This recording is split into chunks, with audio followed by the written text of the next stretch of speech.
Well, guys, it has been a pretty neutral week to say the least, more or less. Okay, you know what? Let's get rid of the browser tab for now. Let's just talk for a little bit because, well, no other reason. I just don't want to get right into it immediately. Hi, guys. So a couple of you in chat. We're gonna give it a few more minutes before people start coming in. To give people time to start coming in. But what's up, guys? It has been a really uneventful week, like I said. Like, I don't know, just my usual routine at work. It has been ridiculously hot these past couple of days. At the minimum, at least, I want to say 80 degrees every day. Like, I don't know what it is. I'm guessing it's just because summer is coming to a close. And I just realized, is today the last day of August? I think so. Hold on. Okay, there's 31 days in August. Not the usual 30, but other than that, sheesh, man. The heat is not holding back. But you know what? Only 3 more weeks until fall officially starts, and that's usually the sign. That's usually the telltale sign that the heat is gonna stop. Just 3 more weeks and whatnot, and I just realized the music is getting quieter, but you know what? I did set up a whole playlist of just background music before I started stream, just so I wouldn't have to go out of my way to change it myself. I just sincerely hope that the YouTube ads don't get in the way, and they haven't. Okay. So far, so good. But hi, guys. There are 6 of you in chat. We're going to give it a little bit longer before we get started. Although, keep in mind, guys, it's 11 chapters long, and it took me, what, 2 hours to get through 2 chapters? I don't know how long it took, but the point is, yeah, there's no rush. Y'all can, if y'all feel like you missed out, you can always look back at last week's VODs. Although, I do want to say, hopefully the audio levels are better than they are last week, because when I look back at the VOD from Sunday, my voice, no, the background music was a little too loud for my comfort, at least compared to my voice, so I feel like it wasn't a comfortable read for anyone listening in. But other than that, we are good, guys. How you guys been? Like, how's life treating you, to say the least? Like, I don't know. Like, for me, it's more or less the same. Like I said, I am in the middle. Okay, you know what? I shouldn't be saying this out loud because I got people potentially listening in, but yes, I am moving out soon. I got more than enough money. The arrangements are done. I just need to take care of tie a couple loose ends before I finally leave this place. But the fact of the matter is, I need to be able to set up Ethernet with my new living arrangements. I need to be able to set up Ethernet so I can keep streaming because I don't want to leave you guys behind. Also, I got to figure out the routes to get to work and whatnot. Like, I don't know. It's a complicated process. But then again, when is changing homes not a complicated process, to say the least? Speaking of complications, I'm not having any complications with audio, am I? At least I want to say no. But hold on. Are we good? Can you guys hear my voice? You should be able to. You guys can hear my voice clearly enough. It's not as loud as the music. The music isn't louder than me. I want to say we're fine. But other than that, you know what? Let's give it a little more time before people start coming in. But other than that, okay, I need to move my laptop out of the way because it is getting in the way of my mouse. Because basically, my laptop is my second monitor as far as the stream is concerned. But how do I feel reading this so far? Like, I don't know. Like I said last stream, I read this about 2 years ago. And honestly, I don't know if I was being biased, but it definitely won me over in most of the right ways. But reading it, yeah, the feeling is more or less the same, but then again, we're only 2 chapters in out of 11. But other than that, though, guys, I don't know. What do you guys think of this? Oh my god, I can't believe I'm saying this out loud. Fanfiction so far. I'm definitely, like I've said time and again, fanfiction, not my cup of tea. The mere word alone genuinely used to make me cringe. It kind of still does. This is a very rare exception, to say the least. Like I said, just because... Bro, imagine how badly does a TV show have to fumble the bag to where someone like me is genuinely invested in the fanfiction. Like, what does it say about the current state of the show this is based on? This is inspired by. Like, I don't know, man. I'm still having a really hard time processing that irony, especially now that people are saying it out loud. Oh, also, speaking of irony, okay, where'd the music go? Okay, I'm guessing it's just... Yeah, the loop is just a little... The end of the loop just went on for a little too long. But anyways, guys. I'm still a little reluctant about it, but for now and for the foreseeable future, all of the Loud House videos are completely public again, no longer unlisted, just because, hey, I made my thoughts clear on stream. There may have been a little bit of misphrasing here and there throughout the videos, but more or less, I stand by what I said. I want to believe I clarified any misconceptions throughout the streams. So, any backlash I get, also comments are still paused, but any backlash I may get in the future, hopefully has been, at the very least, minimized, to say the least. But alright guys, that's all I really need to say. Also, by the way, for those of you coming in, do me a favor, hit that like button. Hit that like button, because that's really one of the biggest incentives for me to do this, for me to do these streams. And also, you know what? I do have fun with it for the most part. So, but all right. With all that being said, I have been running my mouth for like what, 10 minutes? Okay, a little less than that. And I sincerely hope. Okay, 10 minutes in, and not a single frame drop, not a single internet crash, to my legitimate surprise, because even though I said I would go out of my way to buy a new Ethernet cord, I still haven't. I'm so sorry, guys. I just haven't had the time or the energy. Like, keep in mind, the electronics store, it's about a 3/4 of a mile away. Like if I drive, it's just a waste of gas. If I walk, it's a waste of, not really a waste of my legs. It's just really tedious. Like, keep in mind, it's like a 1-hour walk, more or less. Like, I don't know. In this heat, in this traffic, it's just yikes, man. Just a yikes, but so far, it has not, that decision has not come back to bite me just yet. But anyways, let's get to it. And where did we leave off? How did it go? Lincoln watched the movie with Stella in the living room. You all know how it went. The sisters tried to more or less nudge them in a romantic direction. Lincoln got frustrated, and then we cut to Great Lake City. Apparently, Carlotta's not a fan of the fact that Lincoln is off with another girl while Ronnie Ann is just minding her own business 3 hours away. I don't know. I don't remember exactly how this all played out from when I read this back in the day. And by back in the day, I mean 2 years ago. Why am I talking like it was a decade ago? It was only 2 years. I was more or less still the same person. But alright, guys. Chapter 3. Okay, I'm not gonna lie. These chapter titles so far, they're a little corny. They're informative, but every now and again, they're a little corny. What does that even mean? You know what? Theatricality. It's just for the theatrics, more or less, so who am I to judge? But alright. Okay, before I start talking, guys, I just want to make sure. You guys comfortable with my voice? The music is not too loud as far as I can tell.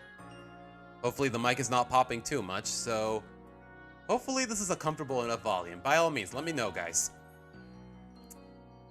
Alright.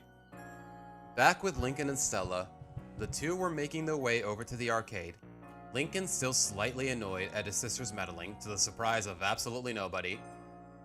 Well, after meeting your sisters, I can say that I am totally jealous of you, Stella said. By the way, keep in mind, guys, I don't know how much I have to keep emphasizing this, but this was written in 2019. Before Season 5, before the time skip, when Stella was more or less a relatively new character, so some of the circumstances presented in this writing, they might not reflect the canon, and it might confuse some people, including me at first. Which kind of makes me wish, who wrote this? Kind of makes me wish Master Rob actually wrote a version with the updated canon, more or less. Lori doesn't live on the Loud House anymore. Lily actually talks more or less, and she's like the only word that does. Poo-poo is not the only word that comes out of her mouth anymore, and whatnot. Okay, I don't know what I was thinking with this playlist, but you know what? I am digging it so far. But alright. 10 sisters, all with their own unique talents, and really friendly too. Luna's a great singer, Luan's so funny, and the twins are really adorable. Yeah, they're great. I just wish they didn't butt into my life so much, Lincoln said. Aww, is this because they thought we were dating? Stella asked. Don't worry, it didn't weird me out. I mean, you did warn me, and I partially expected it anyways. I mean, if I had a brother that made friends with a girl, I'd probably be the same way. See? Okay. You know what? It is in character for Stella to be this understanding. What does bother me, though, is that... Okay, it has nothing to do with his writing. It's just the fact that Stella's never really gotten a chance to bond with any of the Loud sisters in canon. So, I mean, I never really expected it, but honestly, it'd be a really welcome change of pace, more or less.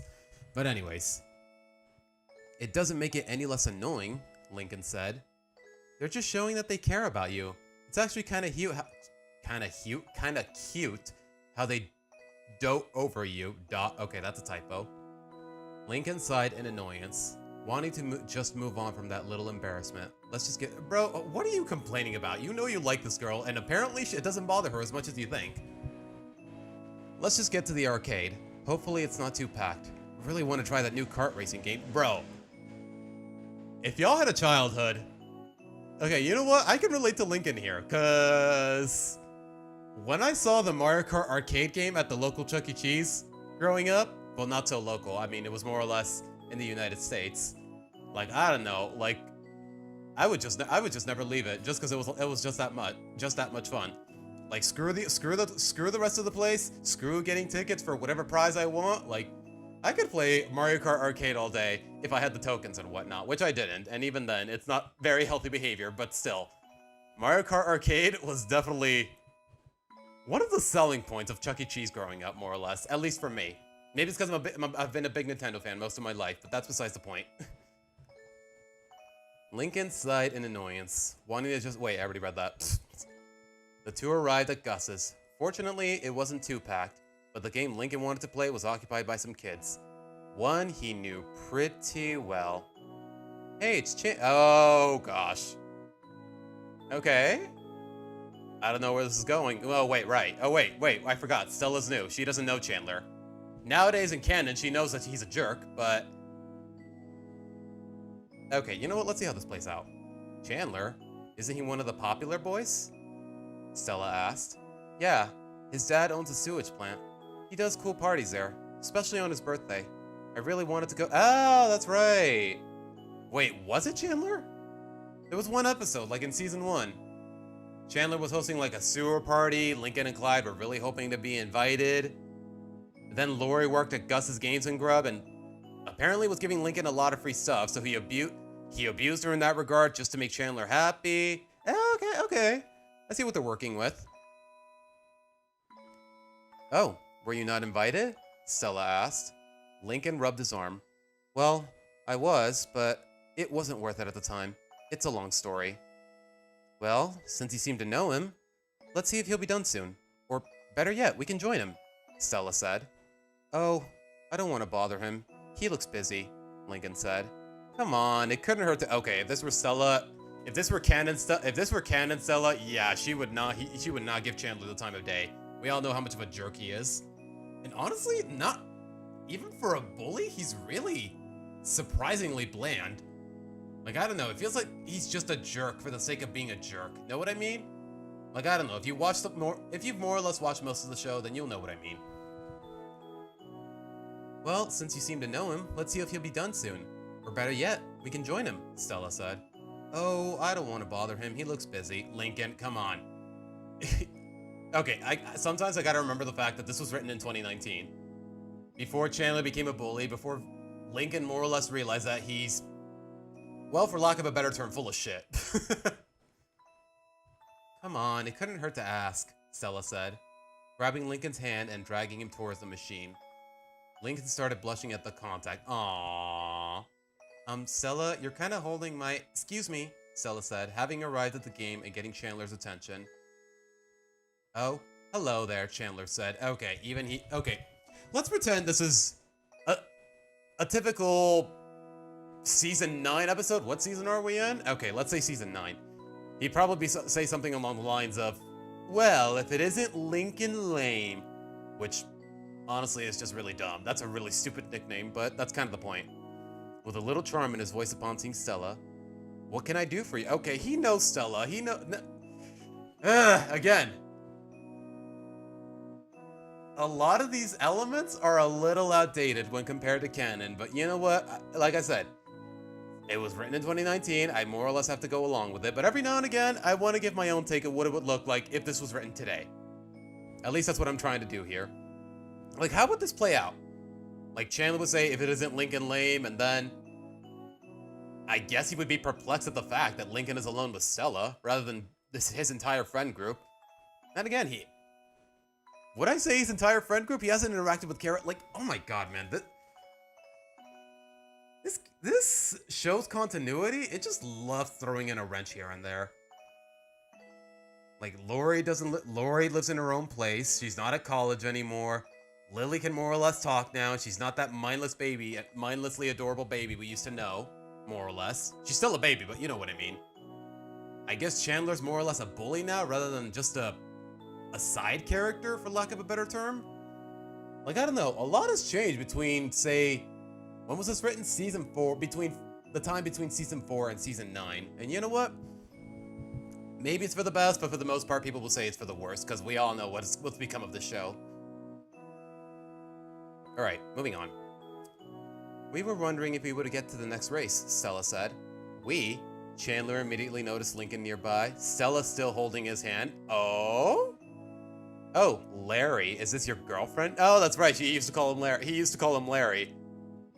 Like, y'all remember in Season 1? You know what, maybe I can actually show you guys the direct reference, come to think of it.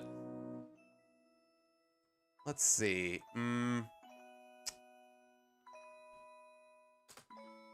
I forgot what the episode was called. I just remember it was from Season 1. You know what?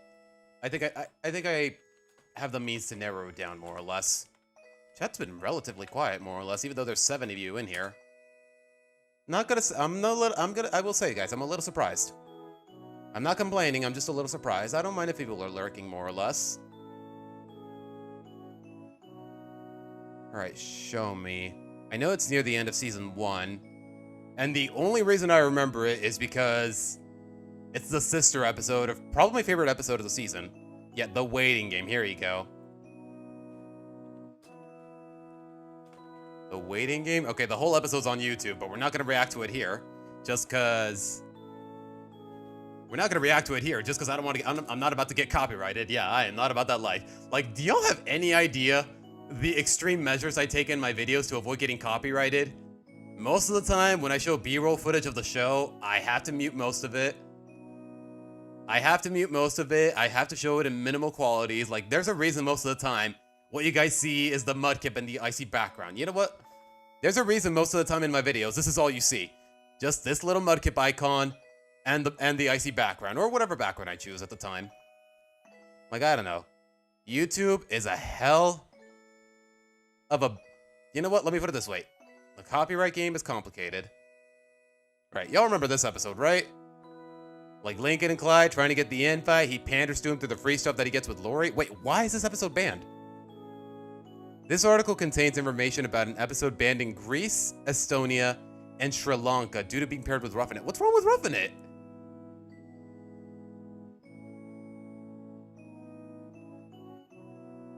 Banned in Greece, Estonia, Georgia, Latvia, Russia, Lithuania, Turkey, Sri Lanka, Indonesia, Malaysia.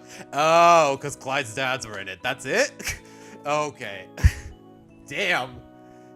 Just having the gay dads gets you banned in 1, 2, 3, 4, 5, 6, 7, 8, 9, 10, 11 different countries. Wow.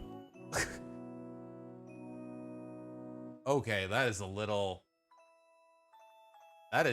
surprising. But you know what? You guys know what I'm referring to.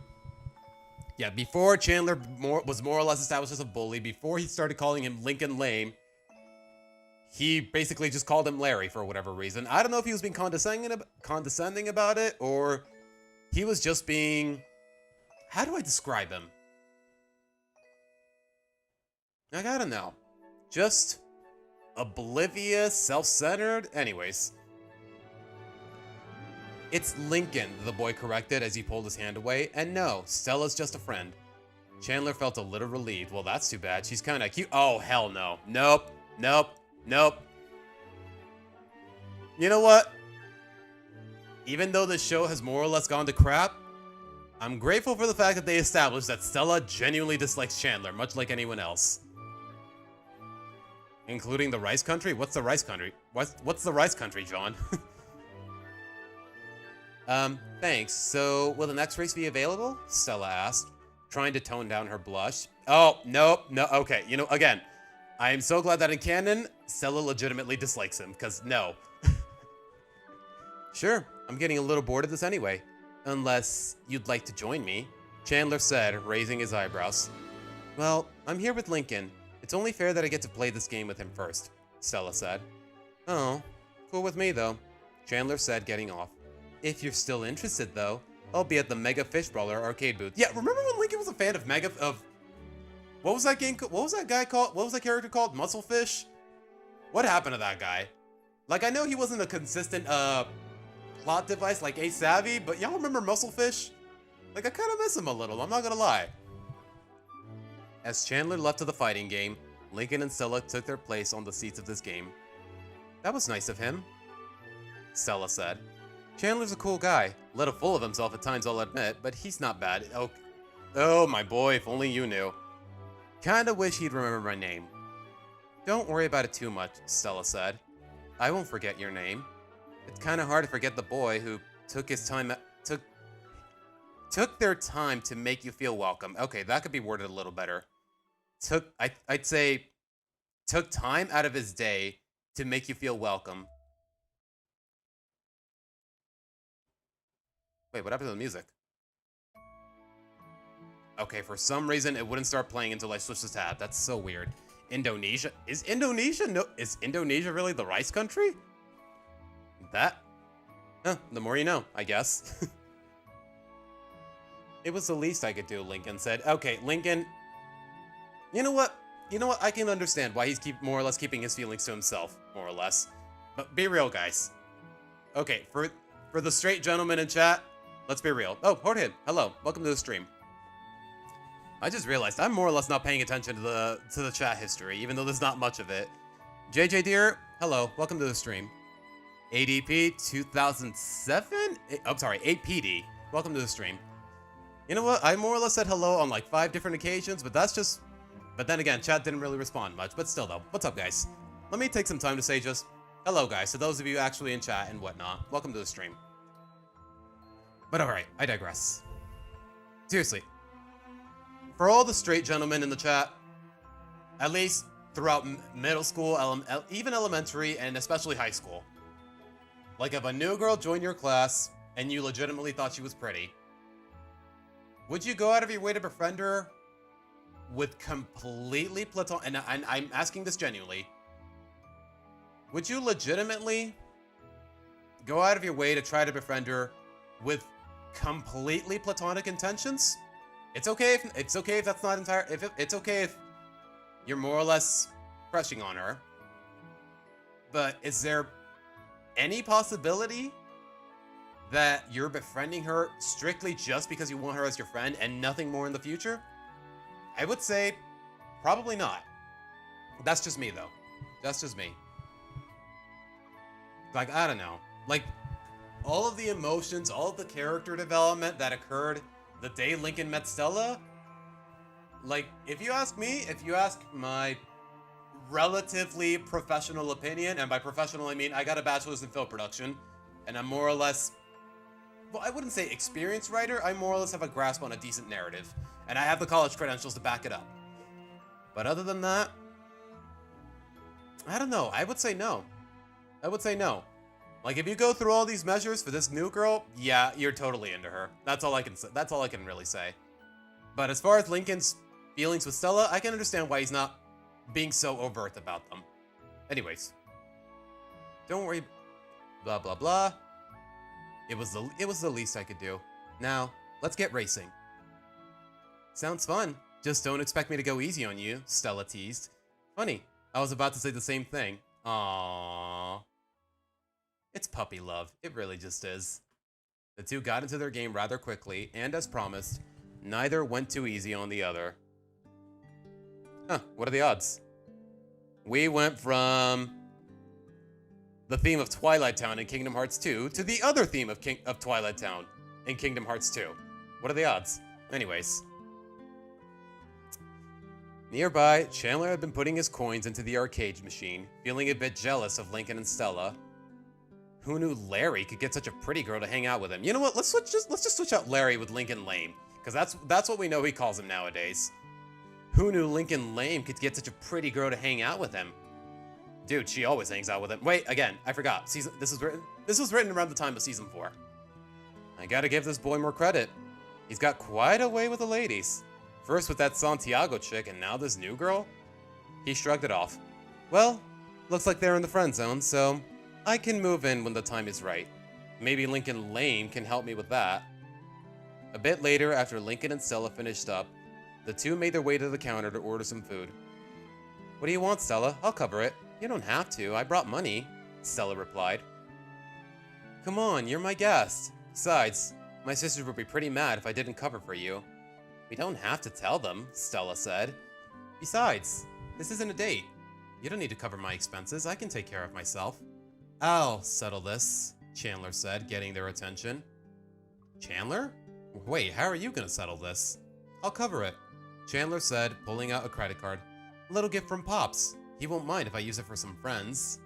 Oh, really? Thanks, but I don't want... Okay, realistically, if this was written today, both Lincoln and Stella would be like, okay, what is the catch? What are you up to, Chandler? What are you scheming? Because we know damn well neither of them trust him. Especially after that whole... Like, if y'all have seen the more recent episodes, it's Chandler's fault that all of the Louds got kidnapped by aliens. It sounds really dumb when I say it out loud, but at the but hey, if I'm being impartial, I have to acknowledge the canon when I have to. As dumb as that whole episode was, as dumb as Close Encounters of the Nerdkind was, I have to acknowledge it when it's canon more. I have to acknowledge the fact that it's canon. I more or less have to accept it. As dumb as it sounds. As dumb as Saluna is, it's canon. I'll accept it for as long as I have to, more or less. I don't respect it. I think it's terribly written. I can tell I'm more or less convinced for a fact that it was only made for the publicity. But the fact of the matter is, I'll just have to put up with it. Stomach it. Let me put it this way. I have to stomach it. Anyways. Alright. It's no burden, Larry, Chandler said. Besides, consider it pay me for getting me some free food that one time. Heard you had to work it off. I guess nothing in life is free. You know what? This could be reworded if it was written today. Consider it my apology for getting you kidnapped by aliens. You know what? I like it when I can more or less adapt it to the modern canon. But you know what? That's just my personal preference. Whoever this author is, it doesn't have to take my criticism to heart. Free food? Stella asked. Remember what I said before about missing Chandler's party? Lincoln said. I had to cover for a mistake I made. It was cool of your sister to get us that stuff, but I guess the boss wasn't too keen about letting a few things slide, Chandler said. Just let me make this up to you, Larry. I insist. Alright then, Lincoln said. He wasn't going to bother correcting Chandler when he was trying to do a favor for him. And it's Lincoln, by the way. Oh, Stella! Standing up for your man? Okay, I shouldn't be pushing it. Not currently sharing Lincoln's line of thought. Right, Lincoln. Sorry, Chandler said. Easy mistake, doesn't bother me, Lincoln insisted, forcing a smile. We really appreciate this, Chandler. Like I said, no trouble. Besides, Pops is paying for it anyways. I usually cover for my friends, so he wouldn't even notice the bill. Okay, you know what? It's a little too... I know Chandler's dad works at a sewage plant, but how loaded is he exactly? I am legitimately curious. Like, I don't know. It would be nice to get a little bit of background on him, but maybe it doesn't matter in the grand scheme of things. Hit us up with your finest pizza, drinks, and fries. Okay, that is a little too vague. Also, who the hell eats fries with pizza? Genuinely, I'm not being dismissive of it. Who actually eats French fries with pizza? I don't know. It just doesn't sound very appetizing to me. Every time I have pizza, it's either with a salad or just a pizza alone. Is it just me? Like, I don't know. I always have a salad next to it with dressing. Like, I don't know. Usually, I try to more or less balance myself, at least for the sake of physically, for the sake of health, more or less. Glad to see you kids actually paying for the food this time, Gus said, going to get the order. Oh, that's right. Gus is... When was the first time they actually showed Gus's face? Now that I think about it. Hold on. Gus... Pretty sure it wasn't until, like, what, season 5? Gus's Games and Grub. Wait, is his actual name Games and Grub? No way. Wait, this is a Spanish wiki. My bad. Hold on. His first appearance is in Grub Snub. He is the owner of Gus's Games and Grub. Yep, we did not actually see his face until season 5, and this was written beforehand, so I guess he just calls him Gus. I guess he was called Gus by default, more or less, but it was never really established. Huh. How curious. What was the hardest thing I had to write in college? I don't know, it's been a while since I finished. It was more or less... I don't know, it's been a while, so I more or less don't remember most of the work I did in college, but I do remember, at the minimum, every weekend, I had to write some sort of... I think it was more or less an essay. I had more or less like 4 different classes in college. At least every semester. Except for the last semester, because I wanted to graduate a semester early. So I took a couple extra classes, my last semester.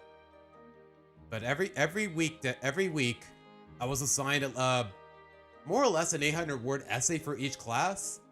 And I had to discuss more or less the chapter in the textbook we were doing. A lot of the writing wasn't creative or based on my actual imagination, more or less. It was more or less based on existing work. Like, I remember I had to write like a 700-word essay about a music video, and I actually chose a music video and a song in particular, and I actually chose freaking Let's Groove by Earth, Wind & Fire. Like, I don't know, the whole video, like, the cinematography was so colorful, it was so silly, like, oh gosh, there's a bunch of flies coming into my room. Oh my god, I mean, I don't blame them, it's really hot today, but at the same time, they're not fun to watch, and I want to kill them, but I can't get off my chair. And am I planning on playing the new Pokemon game? What, Legends ZA? Of course! Hell, if you guys are down for it, I am totally down. I'm totally down to play it on stream. Day 1, as soon as it drops. Wait, does it drop on a Friday? Hold on.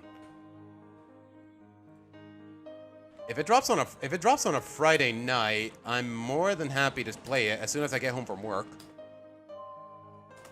Release date, October 16th, 2025. And that's... No, that's a Thursday night. Okay, so...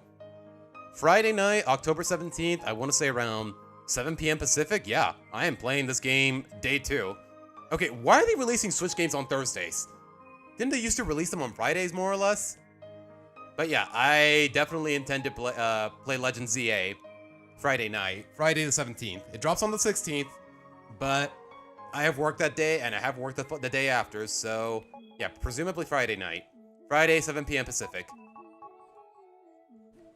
And I do have a Switch too, but the problem is, I have not tested it with my capture card. So, I have not tested my capture card on my Switch too, so I don't know if I'll be able to capture it on my PC and play it on stream. You know what? I could just use the capture. I can just keep using my capture card on my Switch 1. But the fact of the matter is, the performance is definitely going to be really clunky because this game is more or less meant for Switch 2.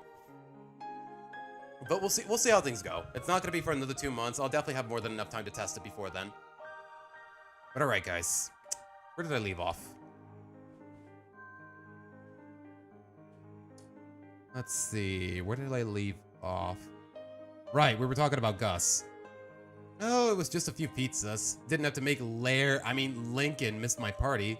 I was just warming up to him, Chandler said. Yeah, even if we didn't have the background on Chandler that we do now, I still wouldn't trust him. Hey, he offered. At least one of you kids took responsibility. It's nothing, really, Lincoln said, getting a bit nervous. He was suddenly getting on Chandler's good side. He didn't want to lose it. Gus handed over the food and took Chandler's card. You're good. Enjoy. The kids grabbed the food and made their way over to a table, each one quick to grab a slice of pizza. Wow, the pizza here is so yummy. Okay, again, something that was more or less already established in canon. It's hard for me to just read it so nonchalantly when it feels redundant in canon. Like, yeah, we know Stella loves the pizza at Gus's. Like, why is she... Yeah, there's a reason this is one of the best hangout places in Royal Woods. You're new around here, right? Chandler asked. Stella nodded in confirmation. Yeah, I moved here a few weeks back. I was a little nervous at first, but thankfully Lincoln was really nice to me, and suddenly I felt really comfortable. Aww. That's so. Sorry I wasn't around. I would have helped make you feel welcome as well, Chandler said. But at least someone's showing you around. I've got a few spots if you're ever interested. Maybe I can show you my dad's sewage plants. Wait a minute. Guys. Remember what I said in my best episodes video? Hold on. Remember what I said in my best episodes video? Oh, gosh. Okay, I'm telling you, whoever wrote this fanfic, they are a freaking prophet. Hold on. Hold on. Hold on. Remember what I said back then? Hold on, where is this? Yes, I could hardly in the credits, and they slow somewhat normal for characters. Tale for the like without this figuratively and literally less colorful. Just listen carefully. Listen carefully. That's all I'm asking. I'm gonna shut up for a bit. Lincoln's closest friends are somehow led by his bully instead of him? Wait a minute. If Lincoln never existed, let alone was late to the bus on Stella's first day, which he almost was, does this mean Chandler would have been her first friend instead? Oh, hell no! Oh. Keep in mind, that episode is from season 6. We know for a fact that if Lincoln never existed, Stella would have befriended Chandler on that bus, more or less. Or at the very least, it's heavily implied. So, yeah, if this was written today, and the writing was still in character, Lincoln would be freaking the hell out right now. Just because he knows that Chandler would have a shot with Stella, more or less. Holy, okay, you know what? This is, in a very roundabout way, okay, this actually works. This works. Completely unintentional, but it works. But wow, okay. Okay, I did screw with the audio a little bit, so hopefully, yeah, we should be fine. We should be fine, more or less. But wow. That sounds fun, I guess.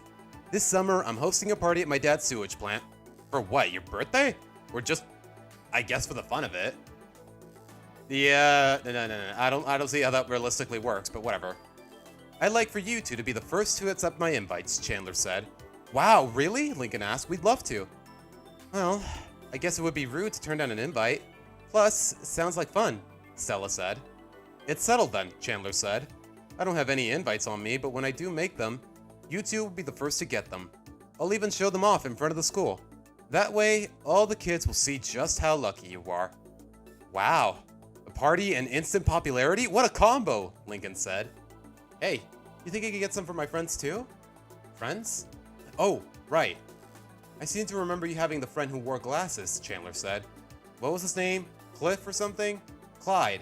His name is Clyde, Lincoln corrected. Okay, what is it with this guy and just not remembering names for the life of him? I mean, nowadays we know how much of a jerk he is, but, huh. Like, what is it? Like, that is just such a really weird habit. But you know what? We know how shallow he is, so I should not be surprised. Oh, right. I'll think about it. I'm pretty picky with who comes, and you two were the first to earn this. Earn it how? I guess, like I said, Chandler's just trying to make a move on Stella, which I sincerely hope nothing happens there. If Clyde or any of your other friends can earn it, then they're in. If not, well, it's just you two, Chandler said. Lincoln looked a bit concerned. He hated the idea of Clyde being able to attend, but it sounds like he might have a chance. But if Clyde doesn't get invited, Lincoln would wonder if he would have to turn down Chandler's offer. Though Stella will be going too, so Lincoln would want to spend time with his other friend. He would ask his sisters, but he's pretty confident that they might suggest going with Stella. But then again, they all have best friends of their own, so maybe they'll have a different response. Yeah, no. We know how Lincoln's sisters are when it comes to him and girls, so yeah. In this kind of circumstance, they'd definitely be like, screw Clyde, go with Stella. I guess that's fair, Lincoln said. It would mean a lot. I mean, he turned down the last party to help me out. Yo, Clyde, bro. I will say this, I will give credit though. Clyde, he is a real bro. Like, I know the black best friend is a little too much of a trope, but at the same time, Clyde is definitely unique in his own ways.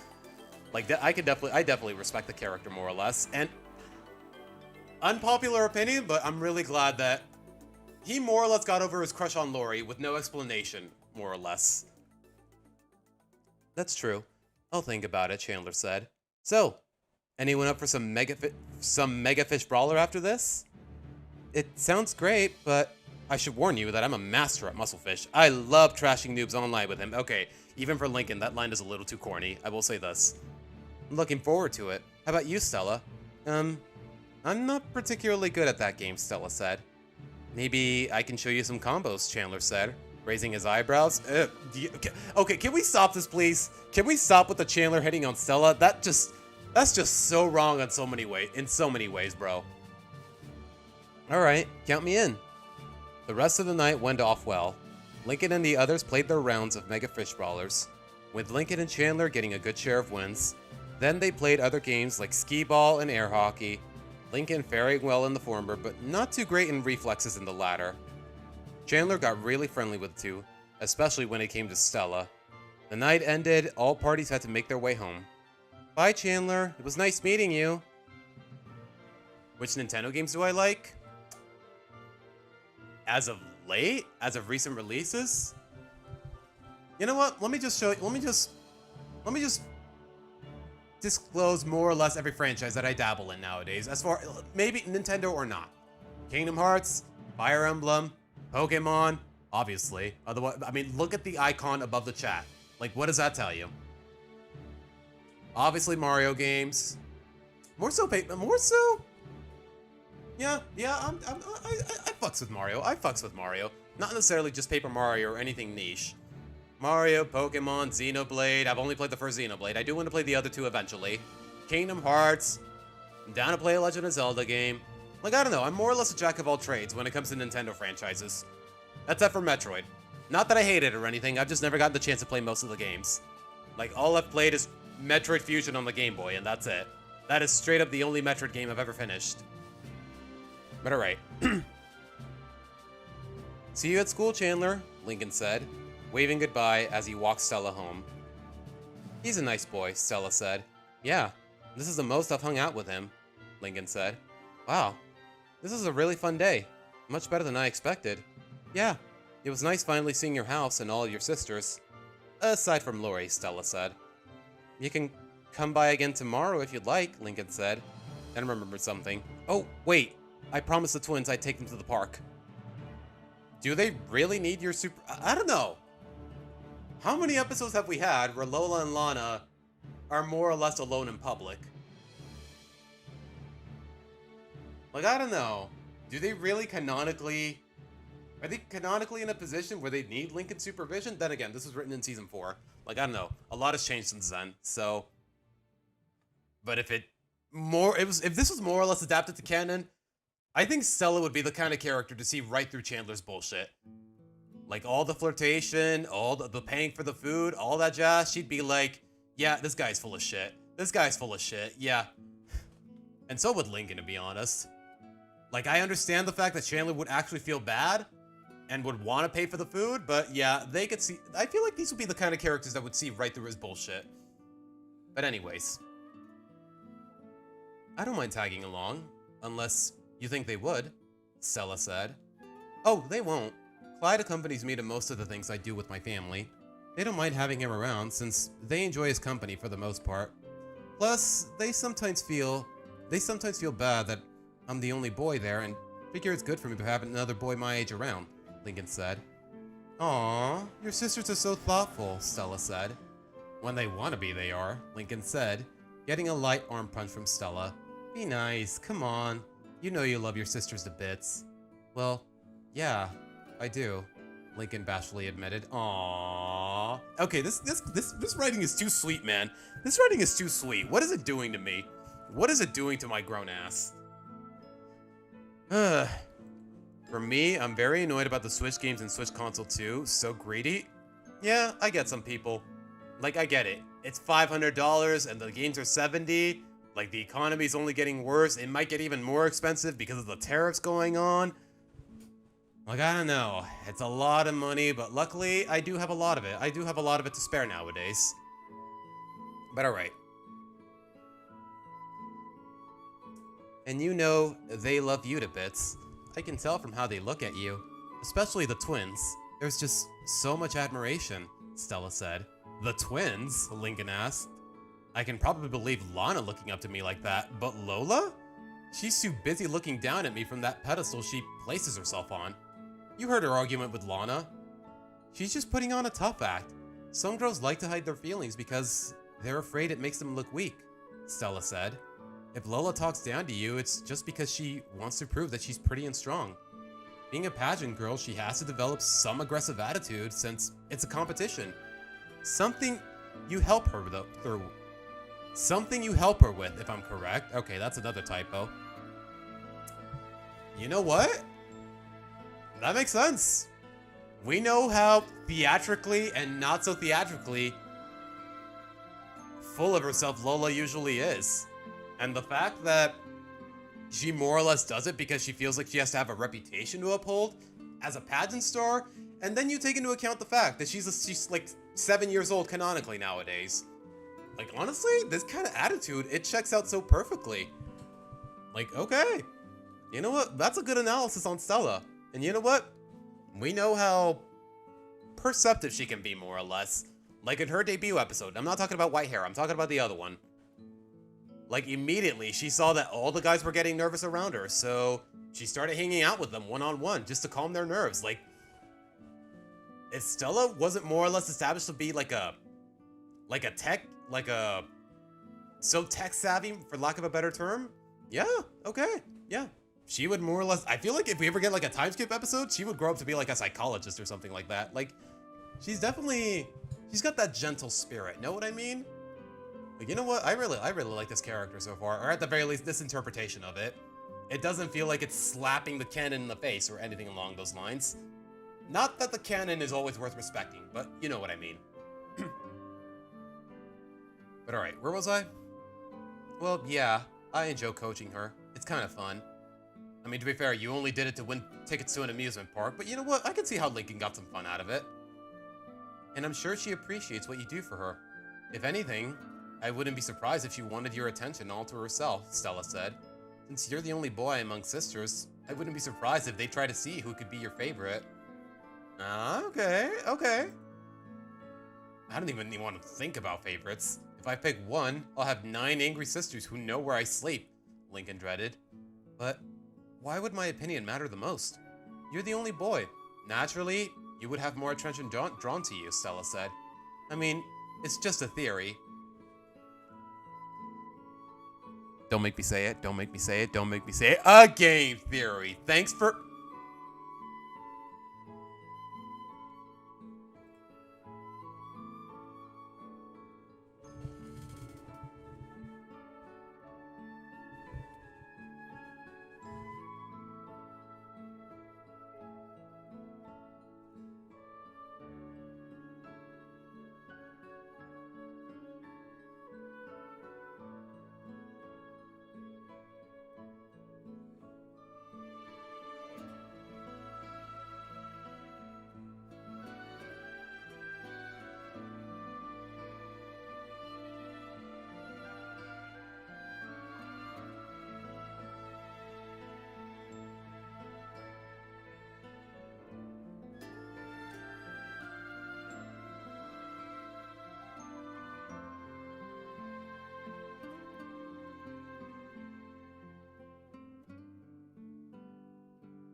Sometimes I really wish I didn't have these kinds of impulses, but that's just me, though.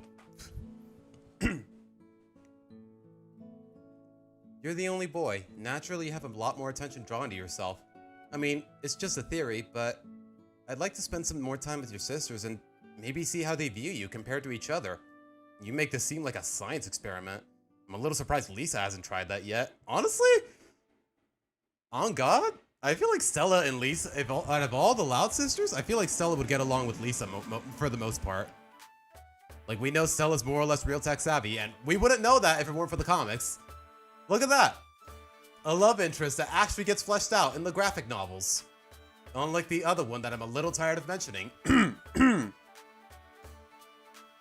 again, she might have been doing that for a while. Well, anyway, I can come by tomorrow if you'd like. Maybe I'll have a chance to see Lori too, Stella said. I just hope seeing Bobby puts her back in a good mood, Lincoln said. Bobby's her boyfriend, right? Stella asked. And you were friends with his little sister? Oh, I still am. Me and Ronnie Ann keep in touch through phone calls and web chats, Lincoln said. That's nice. So you and her aren't dating, right? Oh?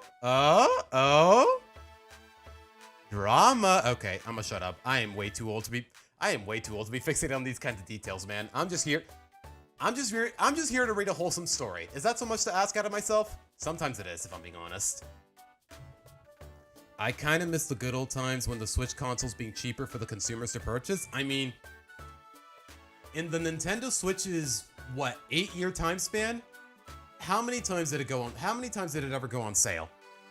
I'm not being rhetorical. I more or less legitimately want to know. Okay, I guess I am being rhetorical because I really don't know for sure, and I don't know anyone that will. But nowadays, it's hard to make the same amount of money due to the economy and where it's going. Yeah, especially in the United States. Like, if you want to get something out of there, like, maybe it's because the only states I've more or less resided in are Arizona and California, but jeez, man. Everywhere I go, everything is freaking expensive. More so in California, and honestly, I think that's more or less owed to the freaking the governor and the tax rates and whatnot. Like, Arizona, I definitely enjoyed living there, more or less, especially outside of the summer, but the fact of the matter is, everything in America nowadays, it's relatively expensive, more or less. Like, it's definitely a lot cheaper in some states. I would say Florida, you know what? Let's find out for ourselves. Cheapest states to live in. Yeah, basically, more or less all of the southern states. Oklahoma, Arkansas, Sweet Home Alabama, Kansas, Iowa, Georgia, South Dakota. Okay, I know Florida is really cheap. Pennsylvania, I don't know what Google is smoking, but Pennsylvania is not cheap. Pennsylvania is definitely not cheap. Missouri, Iowa, Georgia. Okay, I feel like a lot of these are really contrived, but Arizona, it was more or less definitely affordable. Or maybe it's because California set the bar really high, at least for me, but Arizona is actually definitely a nice place to live in, outside of the summer. In the summer, though, Jesus Christ. Like, if it was bad right now at 80 degrees, Arizona, every day, it was like 95, 100, like, ugh. Jesu Cristo, man. Anyways.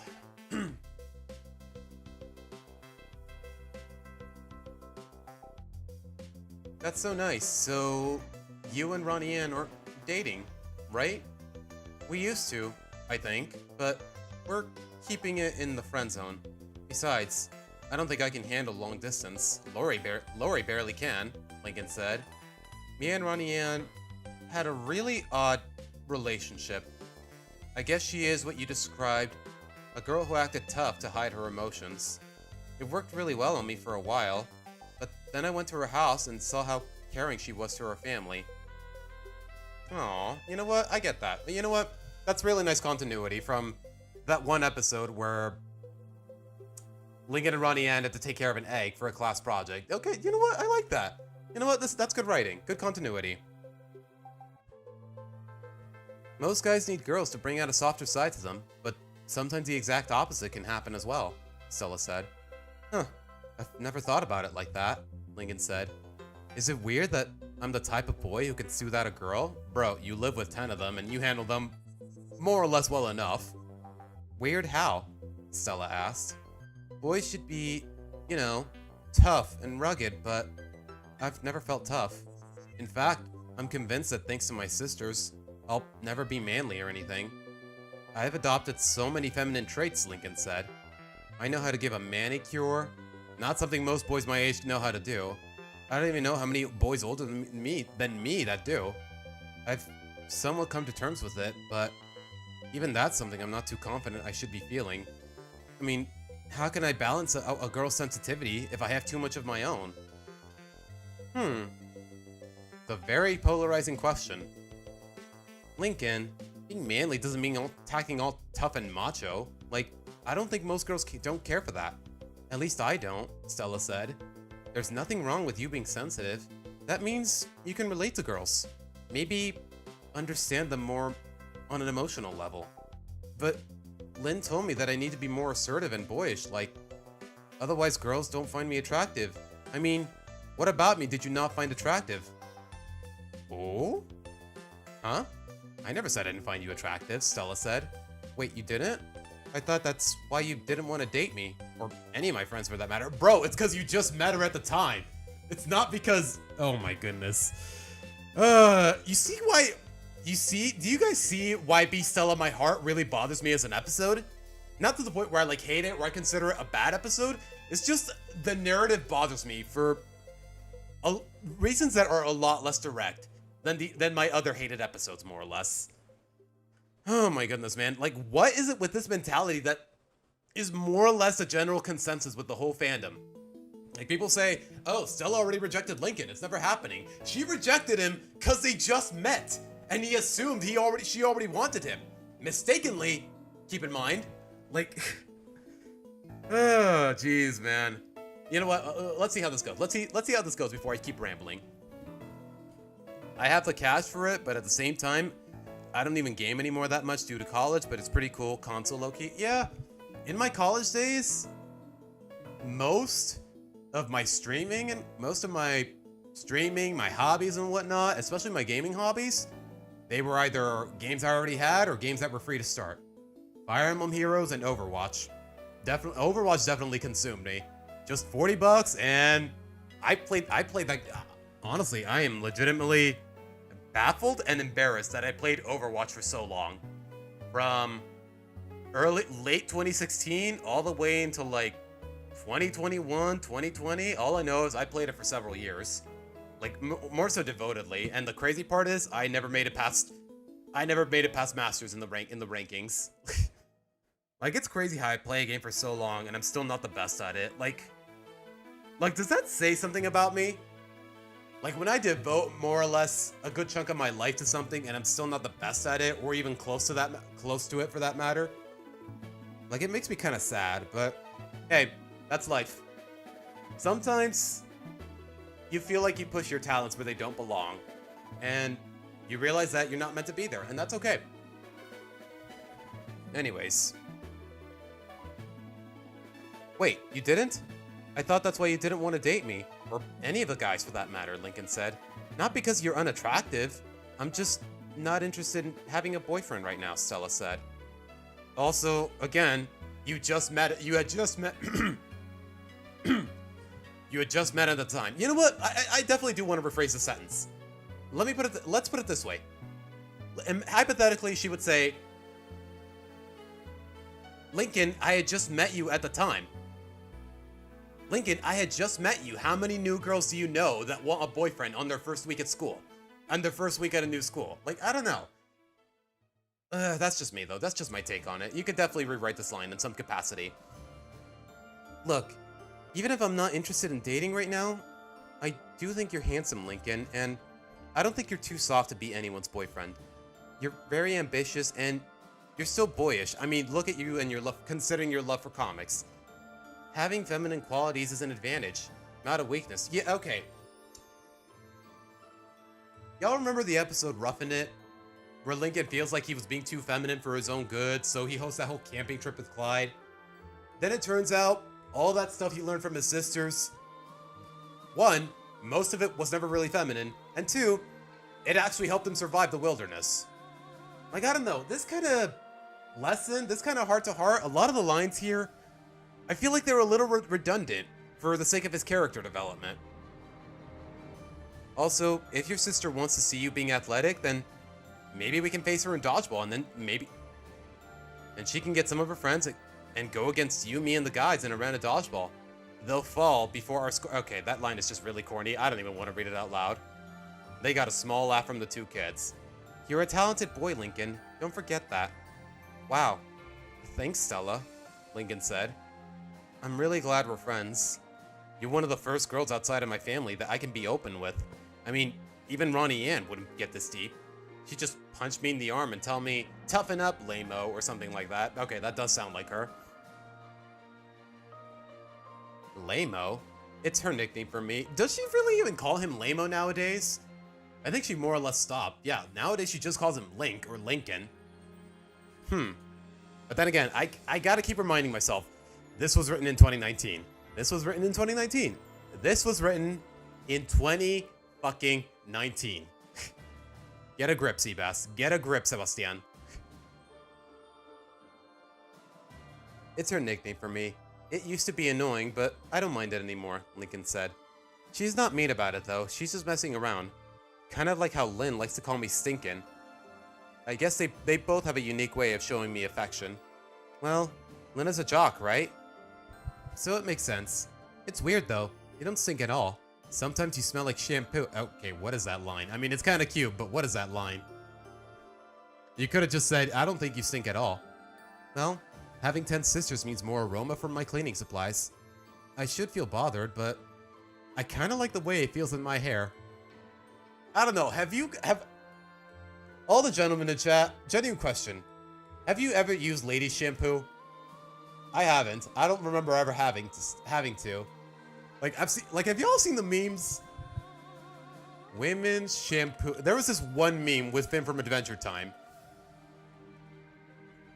Let's see if I can find it with a Google search, because I think it was really popular. Nope. Okay, basically, the caption said, me after accidentally using my sister's shampoo, and it was Finn from Adventure Time having, like, these majestic golden locks. Like, I don't know. Like, how would that play out? I'm legitimately curious. Like, does your hair actually smell nicer? Does it actually look better in some way? Because I really don't know how to judge it otherwise. Like, I don't know. I just think it's a really funny prospect. Once on accident. How'd that play out, JD? How'd that play out, JJ Deer? Anyways. Like I said, there's nothing wrong with a feminine guy, Stella said. I'll take that over the stereotypical tough guy. The two chuckled as they made their way to Stella's house. Lincoln saying goodnight to his friend. I see you tomorrow, Stella, Lincoln said, waving goodbye. I'll see you then, and remember, Lincoln, don't be ashamed of your feminine attributes. A guy should be sweet and sensitive. That's why I like you and your friends. Okay, I don't really think I can describe Rusty as sweet and sensitive, to be perfectly honest. Sometimes when I run out of my own. Yeah, okay, you know what? Yeah. I think I don't remember exactly what happened, but as a kid, if I ever ran out of shampoo, yeah, I definitely used my mom's. I'll say that much. I don't remember exactly how it went down, and I don't remember the experience, but yeah. Anyways. And remember, okay, I already read that. She then went inside her house, a satisfied Lincoln making his way back home. Today was the most fun he's had in a while. Seeing his favorite movies with Stella and not only hanging out at Gus's, but even got to get on Chandler's good side. Everything was working out pretty well for the middle child of 11. Honestly, in the modern canon,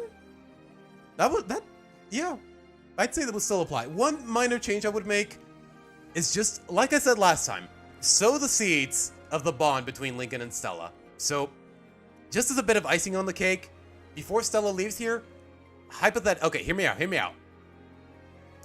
What if Stella kissed Lincoln on the cheek and said, "Thank you for today, Lincoln. I had a lot of fun," or something along those lines? Like, I don't know.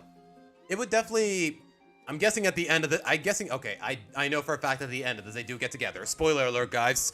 Although, in retrospect, it's pretty freaking obvious, but what if before leaving, Stella kisses Lincoln on the cheek and said, "Thank you for today. I had a lot of fun," or something along those lines. That's not the best way to word it, but you know what I mean.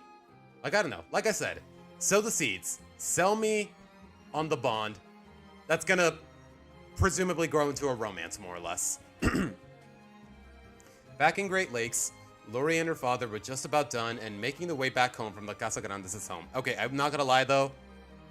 The reason for Lynn and Lori to be here, Lynn Sr. and Lori to be actually in Great Lakes, it feels a little contrived. Like, just going to the Mercado and dropping off boxes, like, it's kept a little vague. Like, I don't know. It's a minor nitpick, though. Thank you for everything, Mr. Loud, Hector said, waving goodbye alongside his family. No problem, Mr. Casagrande, Lynn Sr. said. Also, call me Lynn. We're all chums by now, aren't we? I see, that we are, Hector said. Come by again soon. Maybe bring your lovely family. I'm sure Ronaldo would love to have Lincoln come play with her. Oh, sorry he couldn't be here today. He made a promise to a friend, and I have to respect that, Lynn Sr. said. Ah, keeping his word. What a good boy. Si, mi amor, Lincoln is a good boy, his wife Rosa said. I'll have a nice big meal for him and his sisters. Meanwhile, Lori had her boyfriend Bobby in a farewell hug. I'll see you next time, Booba Bear. Hopefully neither of us won't be too busy. Maybe I'll come out and see you. I like being back in Royal Woods from time to time. I still kind of miss it, Bobby said. We all miss you too. Okay, again, I gotta keep reminding myself. That this was written in 2019. Like, Lori... You know what? Never mind. I'm overthinking it. Yeah, I need to catch up with them. I'd like to see how Luna and Luan are adjusting to dating life. Since when does Bobby care about that kind of thing? You know what? No. Normally I'd take this opportunity to rag on Sam, but you know what? It's not needed right now. And Little Bro too. Gotta see how he's doing, Bobby said. Well, he's doing fine, Lori said. But yeah, you should definitely come down. You can bring Ronnie Ann too. Someone mentioned me, they heard. They turned to see Ronnie Ann standing there, enjoying an ice pop. Back to Royal Woods, huh? Yeah. It's been nice seeing you again, Ronnie Ann, Lori said. Sorry Lincoln couldn't be here. Yeah, he already apologized in advance during last time we talked, saying that he and Clyde were watching an Ace Savvy movie, and that they planned this before finding out you were coming, Ronnie Ann said. Last video chat? When was that? 2 days ago? Why? Ronnie Ann asked. Nothing at all. Just a bit curious. Lori insisted, getting a look of confusion from Ronnie Ann. Ronnie Ann? Do you miss Lincoln? Like, a lot? Ronnie Ann wasn't sure how to answer this without giving off the wrong idea. Well, I did like having him around, so I kind of miss seeing him as often as I used to, I guess. Next weekend, we can head back to Royal Woods. Does that sound good, Bobby asked. I'm cool with that. It'd be nice to see how my favorite lame-o is doing, Ronnie Ann said. He'd like that too, Lori said, heading towards Vanzilla. Bye, Ronnie. Bye, Bobby. Goodbye, Casagrandes. Don't be strangers yourselves. Maybe soon we can do a big barbecue. Okay, that's one thing that definitely bothers me about the canon. Like, just the whole relationship between the Louds and the Casagrandes as a whole. Like, most of the Loud family has never interacted with most of the Casagrandes. So I don't know where they're, other than the fact that it's a spin-off of the show, like, their whole dynamic, the whole, oh, we are so buddy-buddy with the Casagrandes dynamic, it just feels really contrived. With a few exceptions. Obviously, Lori and Bobby's dynamic, Lincoln and Ronnie Ann's, and I guess to some extent, Lynn Sr.'s and Rosa. We've seen them more again be at odds with each other with their cooking and whatnot, but for the rest of the family, they've never really had a strong or consistent dynamic with any of the other Casagrandes. And honestly, to the point where this whole idea of them, oh, we're so close with the Casagrandes, oh, they're so our friends. Like, honestly, it just feels really forced. Like, I get it. Oh, we're so friends with the Casagrandes. Please go watch their spinoff. You know, before they got canceled, deservingly so. But at the same time, but it just doesn't sit right with me. It just doesn't feel like a legitimate dynamic. Not as bad as, say, like Luna and Sam or whatever, but still. Can you read what is a person worth? Okay, see ya, my guy. First of all, hello, welcome to the stream. And two, I'm more or less relatively booked for the next several weeks, as far as reading is concerned. So, it's gonna be a while before I get to it. You know what, I'm not even sure what you're referring to, so I'm assuming it's some sort of Loud House fan fiction. Let's see. Nothing hurts more than a feeling like an outcast in your own family. Okay, okay, like I said, see ya. I'm more or less just reading wholesome fan fiction, so, and I don't think this applies. So, and also it's like 20 something chapters. So maybe, but okay, it's 26 chapters. Probably not.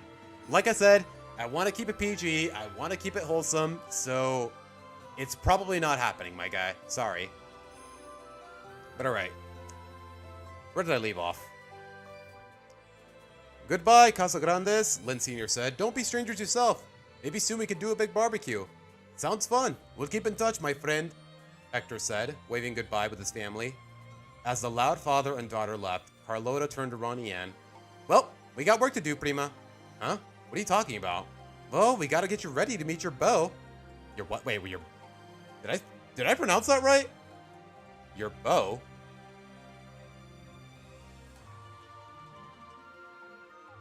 A person's boyfriend? Okay, that is actually a word. Okay, I thought it was just like a typo. I thought you meant to say bae or your boo or I don't know. I don't know. That word just didn't make any sense to me, but apparently it's a real word. The more you know.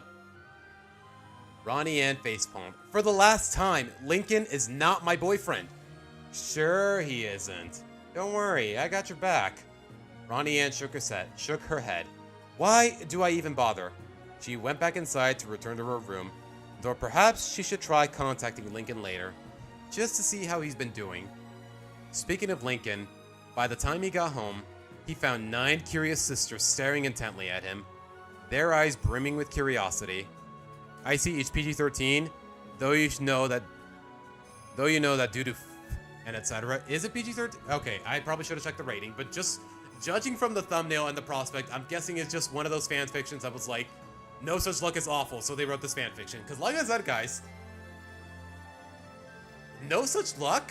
It is such an awful episode that I legitimately lost count of the amount of fanfiction that there was just overwriting the ending or just writing a different conclusion to it. Like, it's crazy how much it ironically inspired. Okay, I'm not gonna lie, guys, my throat is hurting a little, so I'm gonna take a little bit of a break before I keep reading, so I'll be right back.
Okay, I'd like to believe my voice is better now.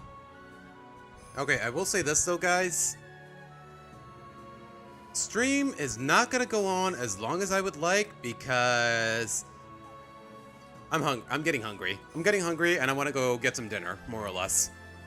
Then again, it's not even 4 o'clock, but you know what? What is officially dinner time? For me, it's as soon as I get home from work, which is at around 6 p.m. For me, that's more or less dinner time. But what about you guys? What do you consider dinner time? But before I got this job, before I finished college and whatnot, dinner time was basically after school. Because this is how my routine was, more or less. Woke up at around I woke up at around 6:30 a.m. every day. I got to school. I had breakfast around that time. I got to school at 8. I had lunch at noon. I went home at around 3. Why is the music so quiet? Video pause, continue watching. I didn't pause it.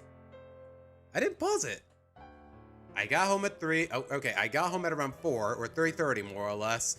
And well, my mom, bless her soul, may she rest in peace. She always had a hot meal for me ready at around 4 o'clock.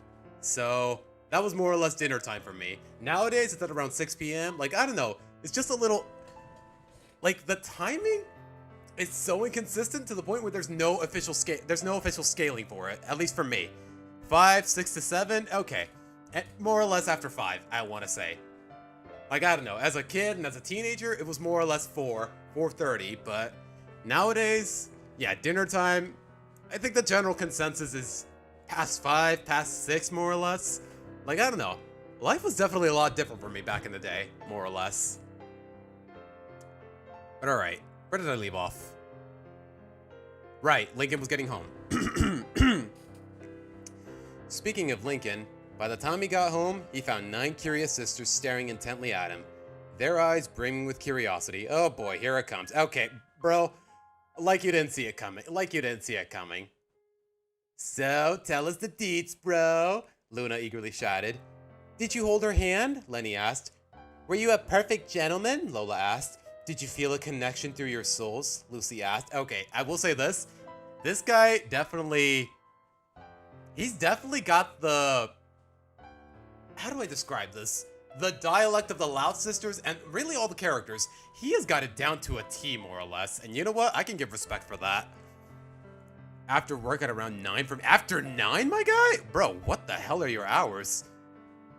I don't mean to be condescending or dismissive, but what the heck is your work schedule, my guy? Jesus. B6? Yeah. Everyone's saying, like, if I were to take an average of all the times that are being said in chat, I would say, yeah, probably would be 6. You didn't do anything weird, did you? Lynn asked. Did you kiss her? Lana asked, the other sisters leaning in closer to await his response. Nothing happened. We just went to play some games, and then we met with a friend from school and hung out with him too, Lincoln said. What? You can't invite other people to join you when you're in the middle of a date, Lola shouted. It wasn't a date, Lincoln insisted. Me and Stella were just hanging out, and Chandler came over and it became a group thing. Chandler? That boy whose dad owns a sewage plant? And nowadays is more or less Lincoln's unofficial bully. If I eat and breathe, then Luke 6 to 7, APD, are you like quoting Bible verses? Oh, like. Okay, it's a little weird that you said, like, why did you, if you meant to type like, why did you capitalize the L, APD? Bro, I love your use of the Eric Andre show, we'll be right back text. You have a favorite moment? Honestly, I haven't really watched it much. I'm just more or less familiar with the memes. Like, let me in. And then the we'll be right back. And then there's that whole meme where he's like, where Hannibal Buress is like, why are you booing me? I'm right. Ezekiel bread. Are y'all just, if I eat okay, on breaks, it's around 6 to 7. Yeah, I only get at work. Okay. Nowadays, I wake up at around 5:30 a.m. I leave at around 6:10, 6:15. In that time, I shower the night before. In that time, between waking up and going to work and leaving for work, I get dressed. I have breakfast, which is about 10 minutes. I either make a sandwich, I cook some eggs quickly, or I just have some leftovers from the day before or whatever. And then they give me about 20 minutes worth of a break for breakfast, but the fact of the matter is I'm usually already fed before I go to work. So all I do is just during my breakfast break at work, which is about 20 minutes, all I do is sit around and watch videos on my phone, more or less. So breakfast is at around 5:50 a.m. I would say 5:45. Let's say that. I get a half-hour break for lunch at work at around 1 p.m. Then I get a 10-minute break at any point after 3, and then work closes at 5. But as far as dinner is concerned, yeah, it's pretty much anytime I want after that. But honestly, I don't know. The breaks, they feel a little too short. Like, I get an hour's worth total in breaks in a 10-hour shift, but at the same time, it just feels like it goes by too quickly. Like, I don't know. Would I be the kind of guy to have a dinner in 10 minutes during a break? Probably not. Okay, I was about to say, was it going to pause again? Anyways. Chandler, that boy whose dad owns a sewage plant? That you and Clyde tried getting invites by using Lori's employment at the place? Okay, that definitely could be worded a little better. Especially now that we know Chandler is basically a bully for Lincoln. And he's the reason, you know what? In canon, all of the Loud Sisters would definitely hate Chandler. Not just because he picks on Lincoln, but also, like I said, he's the reason they all got kidnapped by aliens that one time in Season 8. On break, I don't know how to type. It's all good, APD. It's all good. Yeah, that one. He was completely cool, though. He offered to let me and Stella chill with him and his friends. What friends? I thought it was just him. He even counted for us as an apology for that whole invite fiasco. Stella and I even got invites to a party this summer. Ooh, invites to a party, huh? Lola said. That could make for a fun date. I told you it's not a... Never mind. It's been a long day and I'm tired, so I'm gonna go to bed. Oh, don't forget, you're taking me and Lana to the park tomorrow. I remember. Also, could Stella come along? Lincoln said. Turns out, she actually likes being around all of you. What's that supposed to mean? Lola asked, glaring at her brother. Nothing. Hoping to avoid Lola's wrath, Lincoln insisted. Look, you know I don't mind the chaos, and stressful as it is having 10 sisters, I still wouldn't trade it away for anything. Aww. The sisters said simultaneously. You know what? I'm saying it too. It's just that not many seem to appreciate how excitable you all can be. So, I'm relieved that Stella is one of the few who doesn't mind, Lincoln said.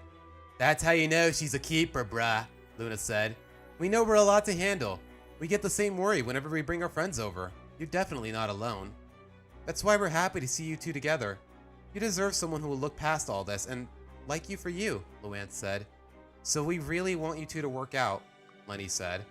You're not going to find too many Oh, it's Lisa. You're not going to find too many girls out there that can handle this level of stress. Okay, I am not good at the lisping, but you know what? Work with what you got. Work with what you got. I get that you want us together, but she told me she wasn't interested in a relationship. Okay, my boy. What were her exact words the last time you saw her? She said she's not ready. For all you know, you just gotta keep nudging her and she will. Also, like I said, she didn't, okay. I know it's gonna sound like I'm damage controlling or grasping at straws, but, you know, technically, she did not reject him.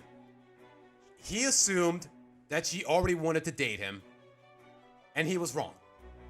That's what happened. She didn't reject him, she never said she wasn't interested, and I really wish people would stop embracing that mentality. But that's just me, though. That's just a personal critique of the narrative and the general consensus in the fandom. Even Lynn, when she was at school, she doesn't give a shame to protect her brother because she wants him to man up for himself. Yeah, Lynn is more or less... Even when Lynn tries to more or less be tough on Lincoln, we know she's more or less trying to boost his confidence, and she tries to mean well. At least that's the impression I get from the canon episodes, more or less. Yeah, I can understand where they're going with Lynn. They don't do it well enough most of the time, especially in episodes like, say, No Such Luck, but I can see what they're going for, more or less. Alright. Look, I'll be honest. I do think Stella's pretty, and I would love to have her as a girlfriend, but she doesn't want it yet, so I have to respect that. You know what? Good on you, my boy. Good on you, my boy, for actually showing... Would I say prudence? Would I say respect? Okay, it's both, more or less. So you're telling me you took no for an answer? Lynn asked. What? No, that's not... This isn't a game, Lynn. She has feelings I need to respect. Okay, you can work without that. You can work without that last line. That's just me, though. You just told us you like this girl and you're just gonna settle for the friend zone? What do you expect me to do, Lynn? Try harder, Link. No girl is going to easily agree to be someone's girlfriend. You want it, you gotta work for it. No girl wants to date a quitter, Lynn said. Lincoln was close to pulling his hair out. Once again, his sister was being very obnoxious and it was getting on his nerves. Lynn, you are so out of it. Yeah, even to this day, I get what they're trying to go for with Lynn, but for the most part, yeah, they do not do it well enough. And I can still, even to this day, I can safely say Lynn is my least favorite Loud sister. By would I say a long shot? Like seriously, if I could straight up make a video ranking all the Loud sisters, and not to spoil it too much, guys, but yeah, Lynn would definitely be at the bottom. That's just me though. Hey, I'm just looking out for you, little bro, Lynn said. I don't need you looking out for me. I can handle this alone, Lincoln said.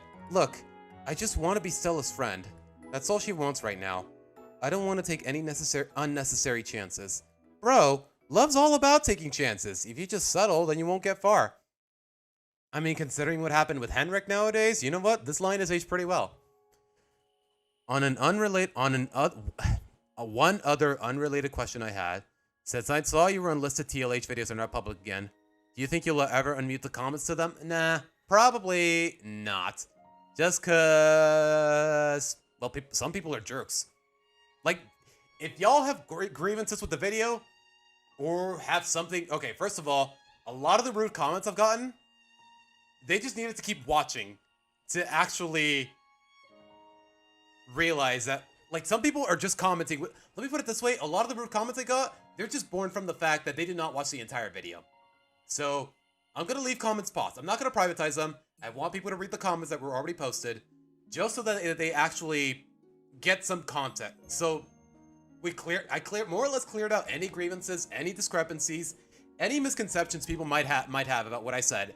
They more or less got addressed in the comments that are already up. But, one, to avoid any future rude comments, and to avoid any more misunderstandings, I'm just going to keep them paused. So, more than likely, unless I'm feeling more or less frisky or chaotic, they're more or less going to stay paused. And honestly, that doesn't bother me. Just because some people really need to learn to pay attention to context clues and everything. And also, there's all the streams. We should wait until the whole thing is over, then you start doing the tier list about the sisters and the rest of the characters in the show. Yeah, Flip is just, yeah. If I were to rank every character in the show, you know what? I think if I were to rank every character in the show, that would probably be a stream. I would probably pull up Tier List Maker and just get a screenshot of every relevant character in the show. You know, for all I know, the template already exists. Hold on. Let me see. Let's find out together, guys, as a matter of fact. For all I know, the template already exists, but let's see. Loud House secondary character tier list. Lynn Loud episodes? Okay, this I need to see. What are the... Cheer pressure? Nah. Cowpie Kid? Sure. Wait, hold on, what are these tiers? Sportsmanship, athletic, burp, cannonball, Dutch oven? Okay, I am a little curious. Let's see, cheer pressure, Wait, are these frames are not even complete? I guess it's because they're so wide. Okay. Bro, get these stupid ads out of my way. Oh my goodness. Let's see. You know what, just for the fun of it, let's rate these. I'm guessing Dutch oven is the worst, and sportsmanship, okay, some of these puns don't make any sense, but let's see. Cheer pressure. It's not bad, but the premise is a little inconsistent, so I'm gonna say cannonball. Cowpie Kid, okay, you know what, I'll say this right now. Both of our episodes with Liam, I actually really like them. Definitely sportsmanship. Although this is a little outdated. The latest episode on this list is from like season 7. We're in season 9. Well, let's see. Can't Live Them All, the one where she becomes a wrestler and realizes that... You know what? How do I describe the lesson of this episode? Like, Lynn becomes a pro wrestler. Her manager keeps telling her, hey, you gotta win on purpose. You gotta win on purpose. You gotta lose on purpose. You gotta let yourself be hated for the publicity. And then Lynn realizes, hey, I'd rather have people like me, because everyone around her was just hating her. The tier list names begin with the letter of each tier, it looks like. Oh, okay. Okay. That makes more sense in context. Good sports. That's the one where she befriends Mr. Grouse, right? She starts watching baseball games with him. Yeah, that one's all right. Friday Night Fights. Okay, I don't remember this one. Sponsor Trip. I thought it was really boring, but not too bad. Taunting Hour. Yep. I didn't get a lot of chances to talk about. It's not really even a Lynn-oriented episode, more or less. She kicks off the plot, but it's not really about her. I'd say a Dutch Oven. Loudest Yard? That actually wasn't... You know what? Most of the episodes from Season 1 and 2, and even 3, are more or less, at the very least, A tier. The Loudest Yard, where Lincoln is signed up for a football team, and he makes Lynn sub in, disguise herself as him to play on his behalf, and he gets famous. Okay, this episode, I don't remember. You know what? Candle in the Mall? I'd say it's like a high B, to say the least. Pearl Interrupted, the one where Lynn is afraid of getting on a roller coaster because she hates the idea of vomiting. That one wasn't so bad. Nothing special. Leonard Takes All, that's an A tier. Hero Today, Gone Tomorrow, the one where her best friend gets the spotlight. You know what? That's an A tier. On Thin Ice, I would like it a lot better if it weren't for the ending. Because it teaches Lynn that she doesn't have to be superstitious, but for some reason, by the end of the episode, she's still so superstitious. So, I'm gonna make that... Let's make that a middle B. Singled Out? I'd say it's a low B. I appreciate the messaging, but the premise is just a little forced, and it's a little inconsistent. Just as far as character development is concerned. Like, Lynn, all of Lynn's roller derby team, they all got dates except for her. And for some reason, one of the teammates in question is her best friend. The same one from Hero Today, Gone Tomorrow. And for some reason, she just doesn't give a shit that Lynn is so lonely and isolated. Like, I don't know. It just feels a little insulting to the character progression. But you know what? I do appreciate Lynn's character development, and I do appreciate the messaging. So I'm going to give it like a... Yeah, high B is better, actually. Is Friday Night Fights the one where Lisa becomes the coordinator for Lynn's football team? You know what? It's a really forgettable episode, so I'm going to give it like a high C. Snow Escape, that's Dutch Oven. The one where Lynn...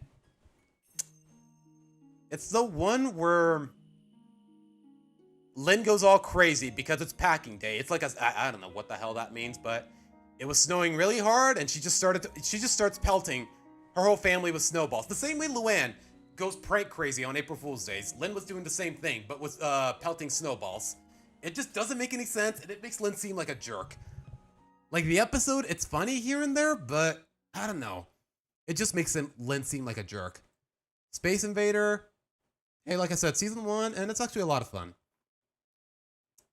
Middleman. That's the one where Lincoln and Clyde go to middle school orientation, and Lynn is like a student buddy or something along those lines. I like the premise, but the execution could have been a little better. Actually, no. You know what?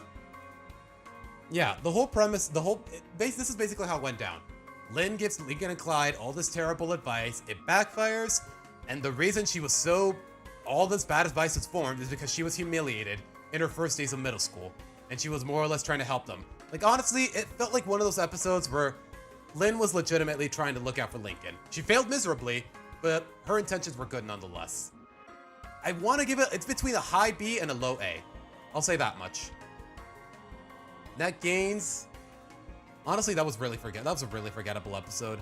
I think it's the one where Lynn just forms a basketball team with a bunch of misfits, more or less, and she gets this tall girls from another town to play for her, and then they start hogging the ball, and then she starts feeling left out. She builds a sense of empathy. The message is nice. It's just the whole episode is kind of boring, so I'm gonna give it like a high C. Sitting Bull. Oh, no, definitely. There's a reason Sitting Bull is in my worst Loud House episodes. I think it's number 6. Yeah, definitely Dutch Oven. Yeah, okay. Okay, this tier list is a little outdated in terms of the episodes in question. There's a few more you could add. Like the first episode of Season 9, Crystal Ballin', I actually really liked it. I would give it at least like a high B or a low A, to say the least. But alright, we're here for completely... Okay, I definitely got sidetracked there, but you know what? Let's see. like I said, was there, is there a whole tier list for every Loud House character already set up? Like, yeah, we could definitely do this on stream at some point. Love, like, good, dislike, hate. Okay, I'm guessing this is from really early in the show's runtime.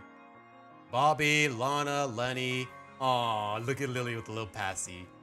Lincoln, Lisa. Yeah, just the Loud sisters. Lynn Sr., Rita, Ronnie Ann, Mr. Grout. Yeah, this is... Yeah, I think I'm gonna have to make it from scratch myself. That means getting screenshots. What about the secondary character tier list? Let me see this one. We got Mrs. Johnson, Pop Pop. I legitimately don't even remember your name. That's Lori's rival. I think her name is Carol. Chandler. Who are you? There's what's his name? Chunk? Okay, you know what? Chunk is actually relatively memorable. Clyde. What's his name? Coach Bukowski. I remember now. The elementary school coach. Okay, I don't know why the hell Christina is. Has she ever even had so much as a speaking line? This one has literally all of them? Really? Wait, who are you? Okay, Darcy. There's Lenny's co-worker, Fiona. Oh, God. Flip. Girl Jordan.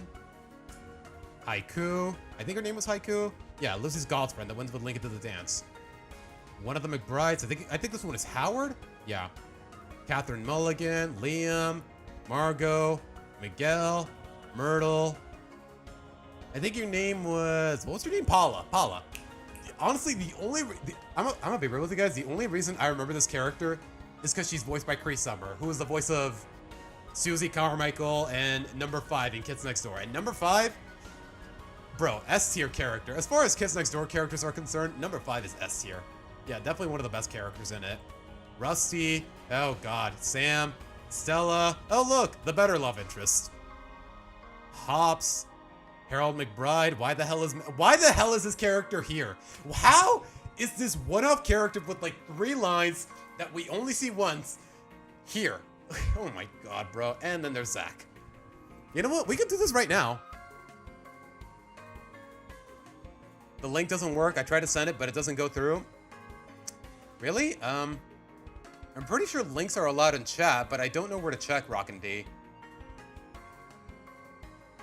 Chaz? His name is... Wait, this guy? Yeah, I think his...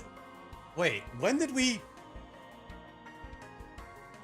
ever see this character? Oh, right. L is for love. He was Lenny's love interest. Right. Okay. I remember now. Okay, it's all kicking in. I'm sorry, guys. Y'all already know how I feel about L is for love. Like, I more or less try to forget... It's really hard to remember the rest of the episode when the whole focus of it was just Luna and Sam's abysmal relationship. Well, not you know what? Just to put it nicely, I'm gonna say underwhelming, not abysmal. Let's see.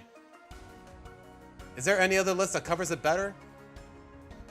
Franchise Universal rankings, Loud Ships, Lincoln Loud Ships. Oh God, we got a whole tier list for that. Lynn Loud episodes, the Loud House Detour music. I don't know what that means. Crack House characters, very loud music. Okay, my guy, it's really... Wait, is it called very loud music in another part of the world? Because otherwise, if you can't even get the title of the episode right, then what are you doing, man? On Google? You know what? Let's see. What should I type? Tier Maker Loud House, and it's the first one that pops up. Let's see.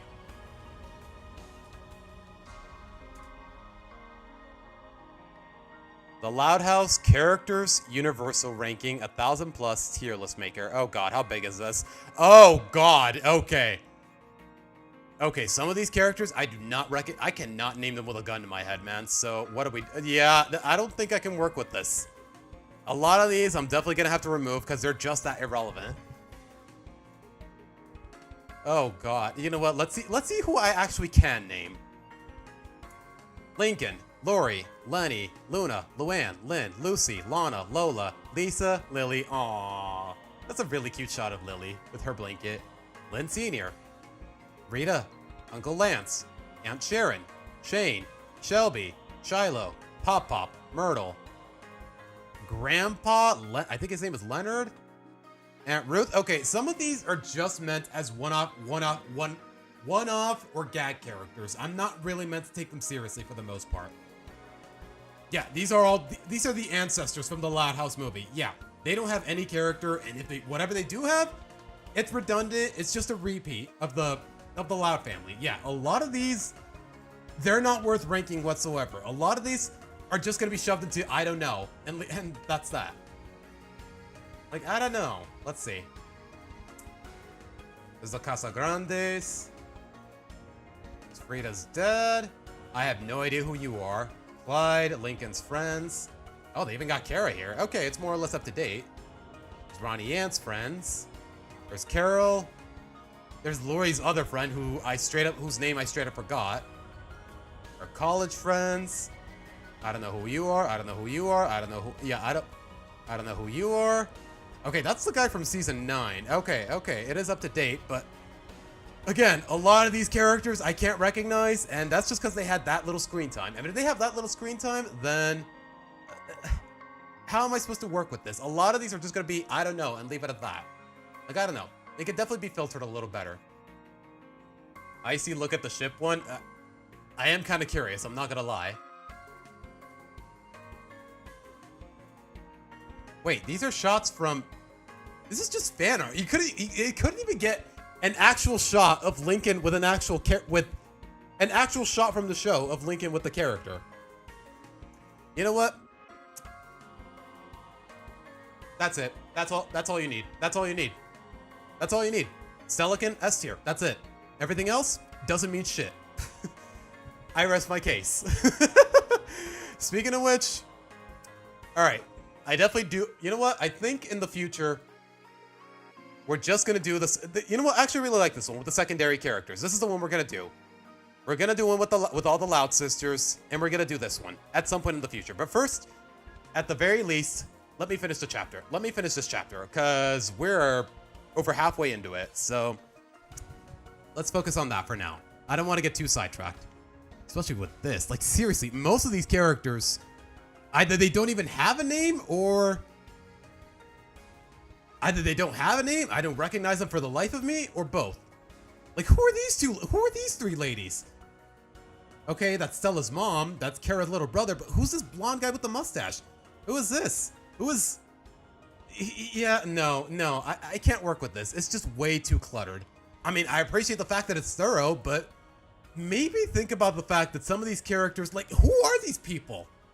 Like, you do not need to include every single background character, every single existing individual here, man. Like, the fact that I've been scrolling... Oh, God, they even include really loud... They even include the live-action version. Props to whoever did this for doing their homework, but... Nah, I can't do this, man. I can't do this. Yeah, I don't know how I can work with this. The salmon was right there. It's... John, let me put it this way. It's not your fault. It makes for an interesting and dramatic storyline nonetheless, but the fact of the matter is, it's a fan comic. I'm not gonna appreciate it for more than what it is. It makes for a dramatic and relatively compelling story, but other than that, no. Like, am I ever gonna be under the mentality of, oh my gosh, Lincoln and Sam should be canon? Like, no, never. Probably never. Like, I appreciate the irony in some capacity, but I gotta draw the line somewhere. Know what I mean? When I said it had all of them, I meant every single one. Yeah. Apparently, it was not an exaggeration. Jesus Christ. You know what? Okay, who the hell are these? Is this wait, I don't know. Okay, I am straight up lost. It's got shit from the comics. It's got... the renditions of the characters from that one story time. It's got the bunny versions. It's got the... Okay, do these really even count as individual characters? Like, what are we doing, man? Who are these people? Is the doctor from that one episode? I don't know. I don't know these I don't know most of these characters for the life of me. Oh, look, they got Lincoln's plushie, Bun Bun. They got the ghost. They got the... Bro, what is this, bro? Okay, this is ridiculous, but But alright. Where did I leave off? Let's see. Okay, you know what? I think this is a good spot to continue. Lincoln started gritting his teeth. It's like her brain couldn't register what he was trying to tell her. Look, I'm done talking about this. I'm going upstairs. He turned to the twins. So just to be sure, you two would be okay if Stella came with us to the park tomorrow? Yeah, of course. We'll gladly take her over Clyde. Oh gosh, I'm sorry for the hiccup. We'll gladly take her over Clyde at least. Bro, why is Lola suddenly a Clyde hater? Hey, Lincoln said, a little offended. Easy, Lols. Clyde's cool, but yeah, we're cool with you bringing this girl, even if it's not a date. Though with a little convincing. Please don't try to push us together, Lola, Lincoln said. Like I said, we'll get together if and when she's ready. He turned his attention to Lynn. And that's all we're doing. Lynn shrugged it off. Have it your way, but don't come running to us when she hooks up with some other kid. I'll take my chances, Lincoln said, barely caring about his sister's words as he went upstairs to his room. Okay, another typo. After hearing the door to his room close, Lynn turned to the rest of his sisters. Alright, who's ready for the next part of our plan? Maybe we should ditch this whole matchup thing, Luna suggested, the other sisters agreeing. What? Don't tell me you're all giving up too, Lynn complained. We have her where we need her, we just need a little push and... Dude, save it. I hate to admit this, but I don't think they're getting together anytime soon. Why would you say that? Yeah, Lincoln seemed really serious when he said she wasn't interested in the relationship. Again, that's a bit of an inconsistency. She never said she wasn't interested, just that it'd be too soon. More or less that it'd be too soon. Anyways. Yeah, we can usually tell when he's hiding something, but he didn't seem to have much to hide just now, Lucy said. Come on, you know he's in denial. He's just masking it better. He's learning how to sneak around us. We gotta stay on top of our game, Lynn insisted. What's there to hide, exactly? Luna asked. He straight up admitted he wanted to date Stella. He didn't hide the fact that he felt a thing for her, but she doesn't want that, and he wants to respect that. Sometimes that's the most important thing. It shows Lincoln respects a girl's feelings, and he won't try to force things to go his way. I'm sure she appreciates that, and maybe that appreciation will work in his favor. Lincoln's a sweet boy. I'm sure she'll start crushing on him soon, Lenny said, if she doesn't have one already. That gave Lynn an idea. Of course! You're a genius, Lenny! I am? Wow, does this mean I'm smarter than Lisa? Excuse me, no. Okay, you know what? It's in character, but that's still really silly. Yeah, sure, Lenny. Alright, team, you did well today. Now get back to the benches before the next inning. This game isn't over. Luna rolled her eyes in annoyance. I'm starting to see what Lincoln is talking about. Don't bug him anymore about this. If you keep meddling, it might cause more harm than good, Luan said. You know what? Come to think of it, all this meddling, all this nudging that the sisters are doing between Lincoln and Stella, do I think it undermines the events of White Hair? Because they were straight up like, we're not going to meddle anymore. We trust that you can do this on your own.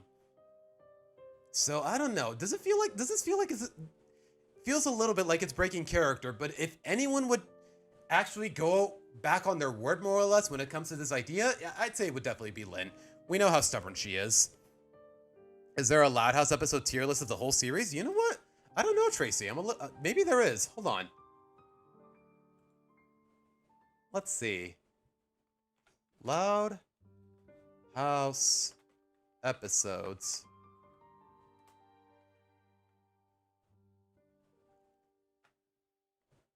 Secondary characters. Loud House detours. There's one for Lynn Loud episodes. You know what? Am I crazy or is the music a little too quiet? Okay, it's not quiet. It's quiet enough, more or less. Loud House episodes, seasons 1 through 3. Universal episodes ranking. Okay, how far does this go?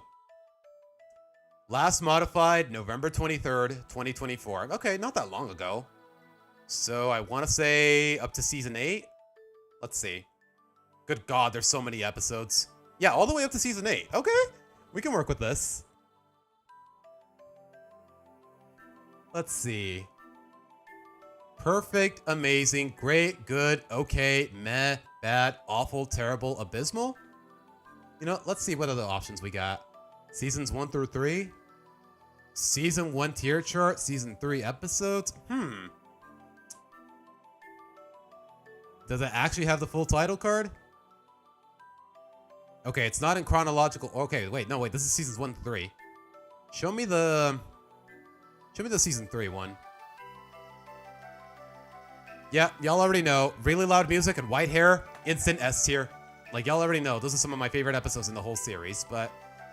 Okay, good to know. There's one that goes up to season 8, but... At the same time, I have not seen... I've only seen like 6 episodes out of season 9, so... It's not gonna be...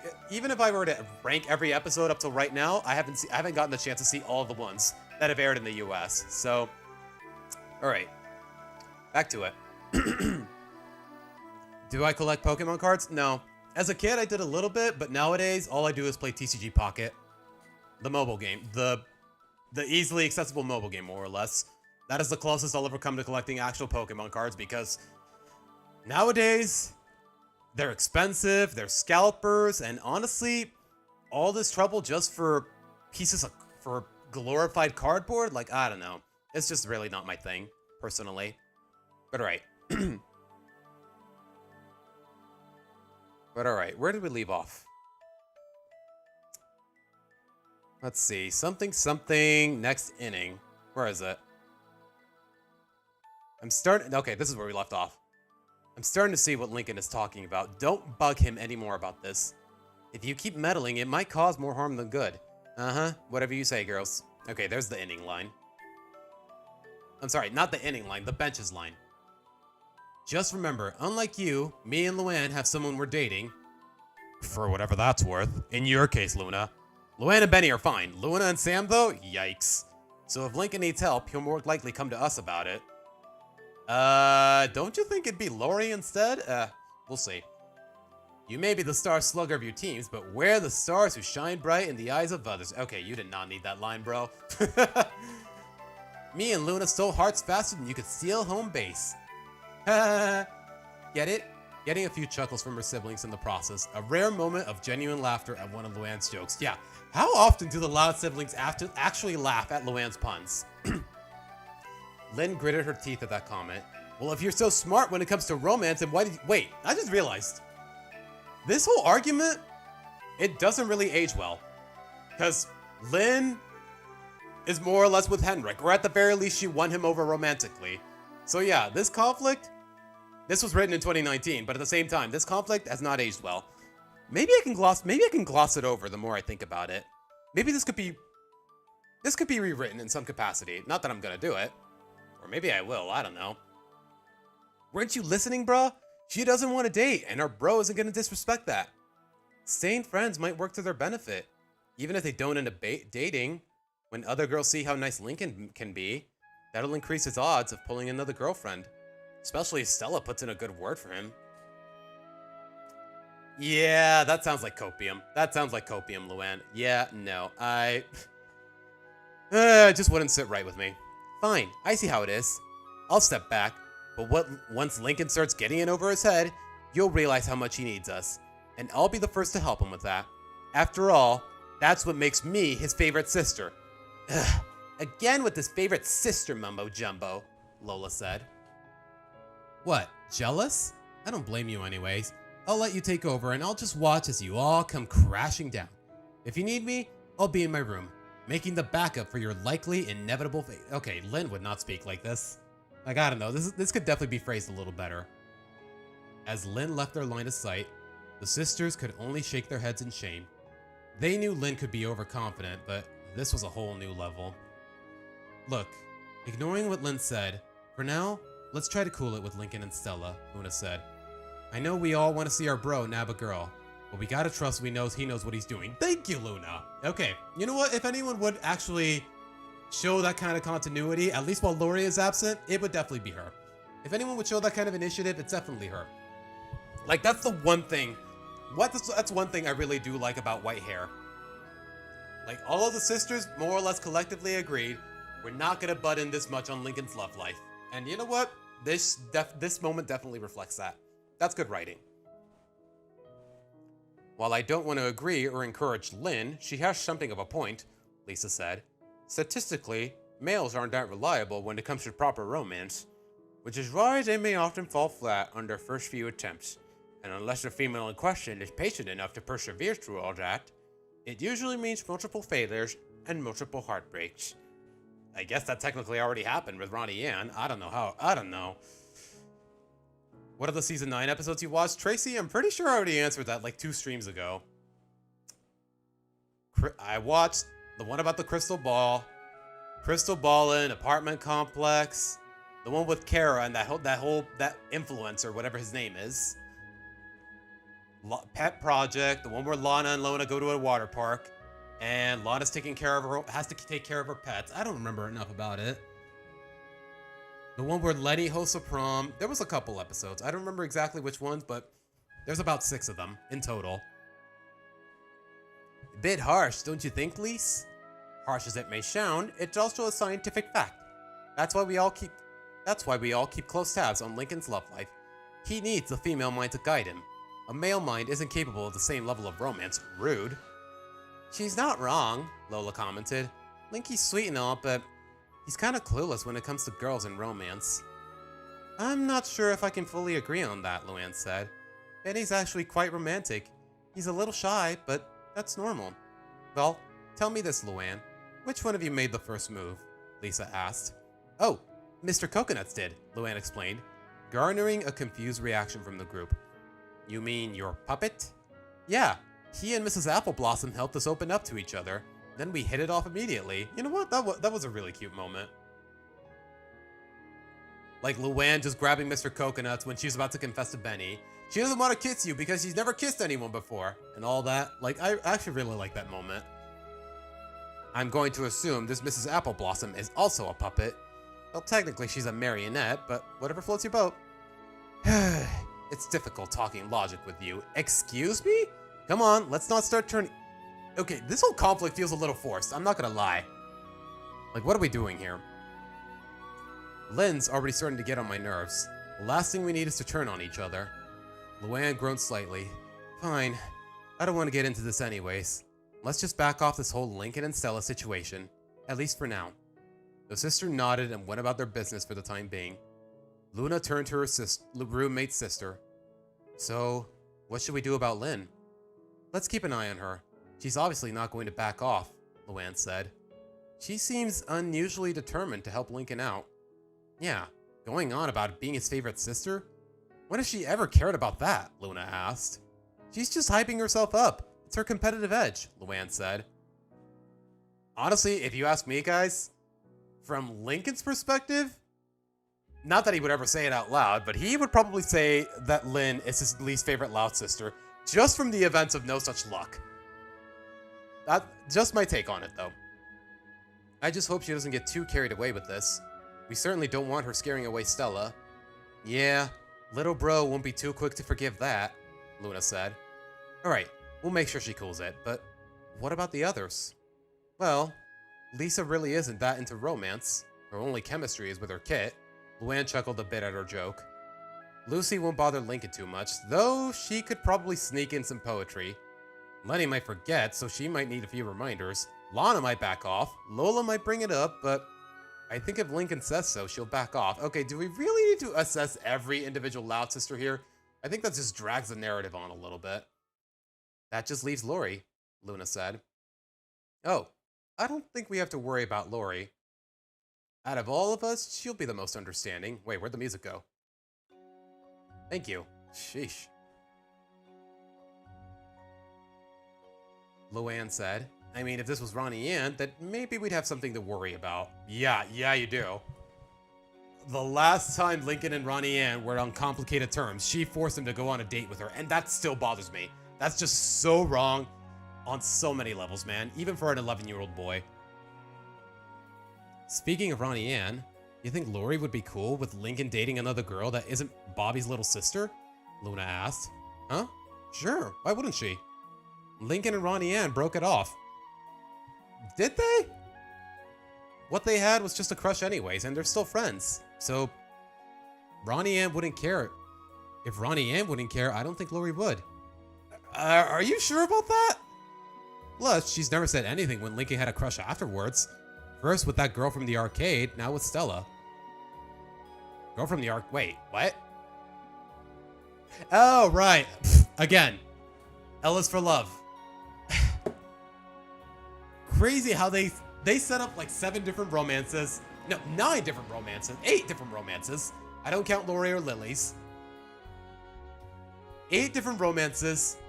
One of them, at least if you ask me, bullshit. The other one, it did not need this episode to kick things off. And the other 6, nothing happened. We basically never see the characters again. I mean, we do, but not in a romantic context. Anyways, remember the love letter mystery? Lincoln mentioned a girl named Paige. Oh, right. I think we were all too caught up in our romances that I totally forgot. Thinking about it, we were the only ones who got something out of that. You got Benny and I got Sam. I guess we just got lucky. I'm sure our other sisters will too, Luan said. Same with Lincoln. Well, he's got time. He's a great-looking kid. Soon, he'll have girls banging on his door. I mean, it's easy for us to say because we're his sisters, but I honestly believe he has what it takes to be a great boyfriend. Aww. Yeah, I wish there were more guys like Lincoln. He's a sweetheart of a little brother. A little manipulative at times and maybe occasionally self-centered, but haven't we all been? In a house like this, you can't be passive. It gets really wild. Yeah, it's like a jungle in here. Not all fun and games. I see what you did there. I see what you did there. Welcome to the jungle. We got fun and games. I see what you did there. Okay, this guy knows his stuff when it comes to classic rock. The fact that Luna is quoting it. Okay, I see what you did there. Okay. We may be a wild pack and we fight among each other, but like a good pack, we also take care of and look out for each other. Right now, we gotta look out for our little bro and keep him safe from his favorite sister. Okay, I'm not gonna lie, that line dragged on for a little. Luan chuckled a bit, then had a thought. Say, do you think Lincoln actually has a favorite sister? I doubt it. Lincoln loves us all the same. He wouldn't pick favorites. I don't know, Luan said. I mean, yeah, sure, I'm sure he loves us all the same, but I'm sure there's some of us he'd rather hang out with than others. Honestly, sometimes I wonder if he considers you his favorite. Huh? Why me? I mean, yeah, we get along, but I don't think I've been closer with him than any of the other sisters. I'm not sure. Maybe it's because you've been less unfriendly to him? Luan said. Less unfriendly? Dude, I once blasted him out of our room with my amp, and then I threw my entire drum kit at him. I even threatened to punch him on occasion. I am not the least unfriendly sister to him. I'm not proud of I did, so I'll own up to it. Okay, you did not need that last line. Still, I do prank him a lot, so I'm definitely not his favorite to be around. Thank you! Yeah.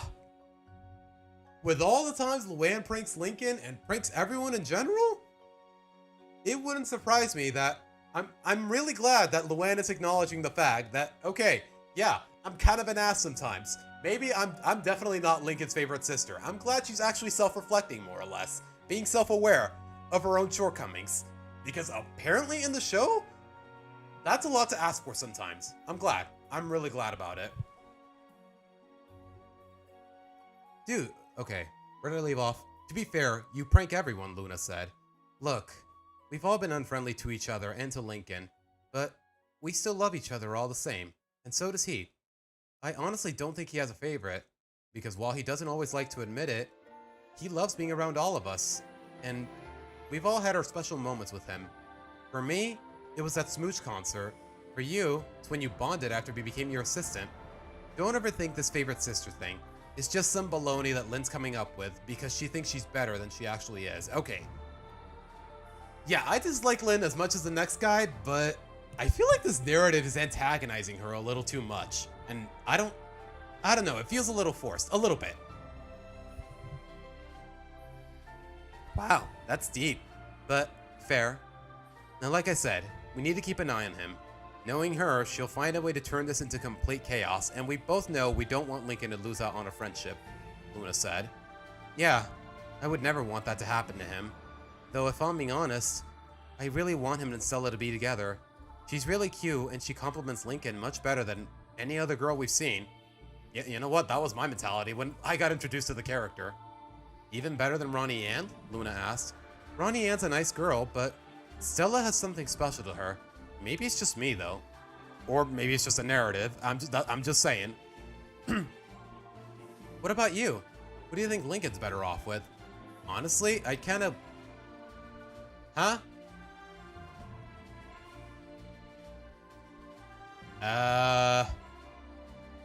What? Okay, you know what? I'm gonna read this, but so far I'm a little perplexed.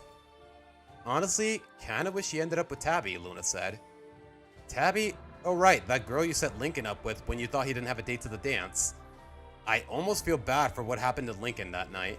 Yeah, little bro needs to be more honest with us about his feelings though, Luna said. And maybe we should try listening more. Maybe Lincoln wouldn't be so sneaky if he felt he could trust us. Trust is a two-way street, sis, but you're right. At least he handled himself well. That's our little man with the plan. Aww. Luna said, getting a chuckle out of both of them. Well, I'm gonna go work on that song. What about you? I'm gonna check on Lincoln one more time. I don't want him to end up this day on a sour note. Neither of us want a sour note, Luna joked. Okay, that's a cute pun. Good one. Looks like I'm rubbing off on you. Hey, maybe you can rock out at your next party. I'll be there shredding it. Okay, you're really pushing it with the puns, man. All right. Oh my. Do I really? Okay, a lot of this feels a little. You could definitely cut a lot of lines here, and you wouldn't miss out on you wouldn't miss out on any character progression. I don't mean to undermine the writing, but a lot of these lines feel a little unnecessary. All right, leave it to me. I'll keep him in high spirits.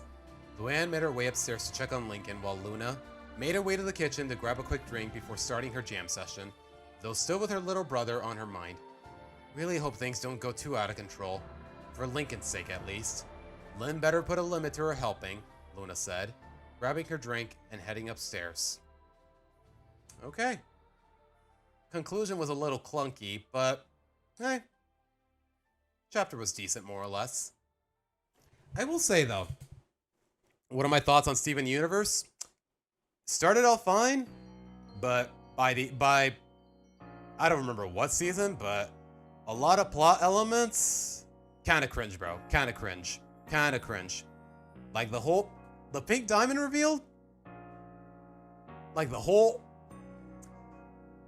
know what? Let me put it this way. I didn't like the movie. Pearl is an incel. The pink diamond revealed, it could have been a little... You know what? I'd say it was... I will give credit. The premise is good. But at the same time, the show itself, it is just way too sappy for comfort. And this is coming from someone who more or less enjoys the Loud House. It's way too sappy, a lot of plot elements I really don't like. Pearl is an incel, but somehow she's passed off as this complex character. Like, there's a lot I really don't like about that show in general. Like, I don't know.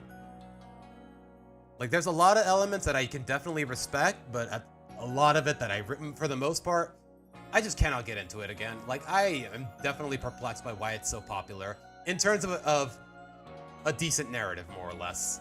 That's all I can really say for now. Like, I don't know. I have not seen that show in years, but a lot of it I really don't like. But all right.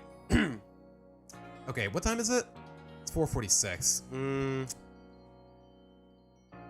Do I want to... Okay, we definitely got way too sidetracked here and there, so... I'm gonna try to read through this chapter properly, but I do want to give my thoughts on the previous one. One thing that I definitely could be fleshed out a little better is Luna and Luan's motivations for wanting to help Lincoln with Stella, and also Lynn's. Like, Lynn, she's just being pushy with getting them together. It feels like she's just doing it for the hell of it, not because of her competitive edge or any sort of other ulterior motive. Maybe it will be revealed eventually as to why her motivations are the way they are, but so far they just feel so bare bones. Like, I don't know, just oh, my little bro's getting close with a girl? We gotta push them together at all costs. Like, I don't know, that just feels too basic, even for this show. As for Luna and Luan's, like, Luan, I get it. Like, she pranks Lincoln way too frequently, and now that Lynn is getting in her head with the whole favorite sister mumbo jumbo, like, I can definitely understand why she feels like she feels a need to make it up to Lincoln for all the time she screwed around with him, for all the time she made her grown with puns, and also the fact that Stella laughs at her own. Like, I can understand why Luan wants Lincoln and Stella to get together. Not just the fact that she laughs at her puns. There's also the fact that she feels like she has to... This is her best way of giving back to Lincoln for all she puts up with. For all he's put up with for her sake. The prankings, the puns, and really all the times Luan has been a dick to him, more or less. As for Luna, I get that she's more or less amiable, but I feel like the motivations... Okay, hear me out, hear me out. What if the reason Luna wants Lincoln to get with Stella, it's because there's a bit of a parallel between Lincoln and Ronnie and her and Sam. It feels like they have to be together just because the narrative insists that they have to be together. And Stella just feels like a break from the mold. Like Lincoln and Ronnie Ann, we know how Chris Savino felt about that. To him, it was basically the end game. To him, at the end, whatever the show meant to end, to him, it was ride or die with Ronniekin. So the fact that, like, what if the reason Luna wants Lincoln and Stella to get together is because, hypothetically, she broke up with Sam because she always felt like she had to be, you know what, nah, I'm pushing it. You know what, I'll finish what I said, but it's more or less, you know what, I'm not beating the allegations with this hypothetical scenario, but hear me out. What if that whole conversation with Luan went like this? Actually, Sam and I broke up. She said, Sam and I broke up, and her reason for it is because she always felt like she had to be with Sam for the hell of it. And she always felt like she had to be with Sam because she had to. And that's more or less... She's more or less calling out the narrative between them. Like, she always felt like she had to be with Sam because she had to.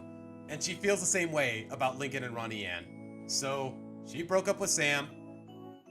And she wants Lincoln to get with Stella just so everyone will get off his case about Ronnie Ann, more or less. Like, I don't know. Maybe it's a little too meta for comfort. So, you know what? I'll scrap it for now, but that could definitely be well executed with enough thought. Alejandro, what's up? Welcome to the stream. We're just well into the second chapter, and I think after this chapter, we're going to wrap things up. Assuming I don't get distracted or sidetracked. But just think about it, guys. What if Luna broke up with Sam? Okay, let's be real. That's probably not going to happen in canon because... Let's be real. These writers do not have the balls for a compelling narrative.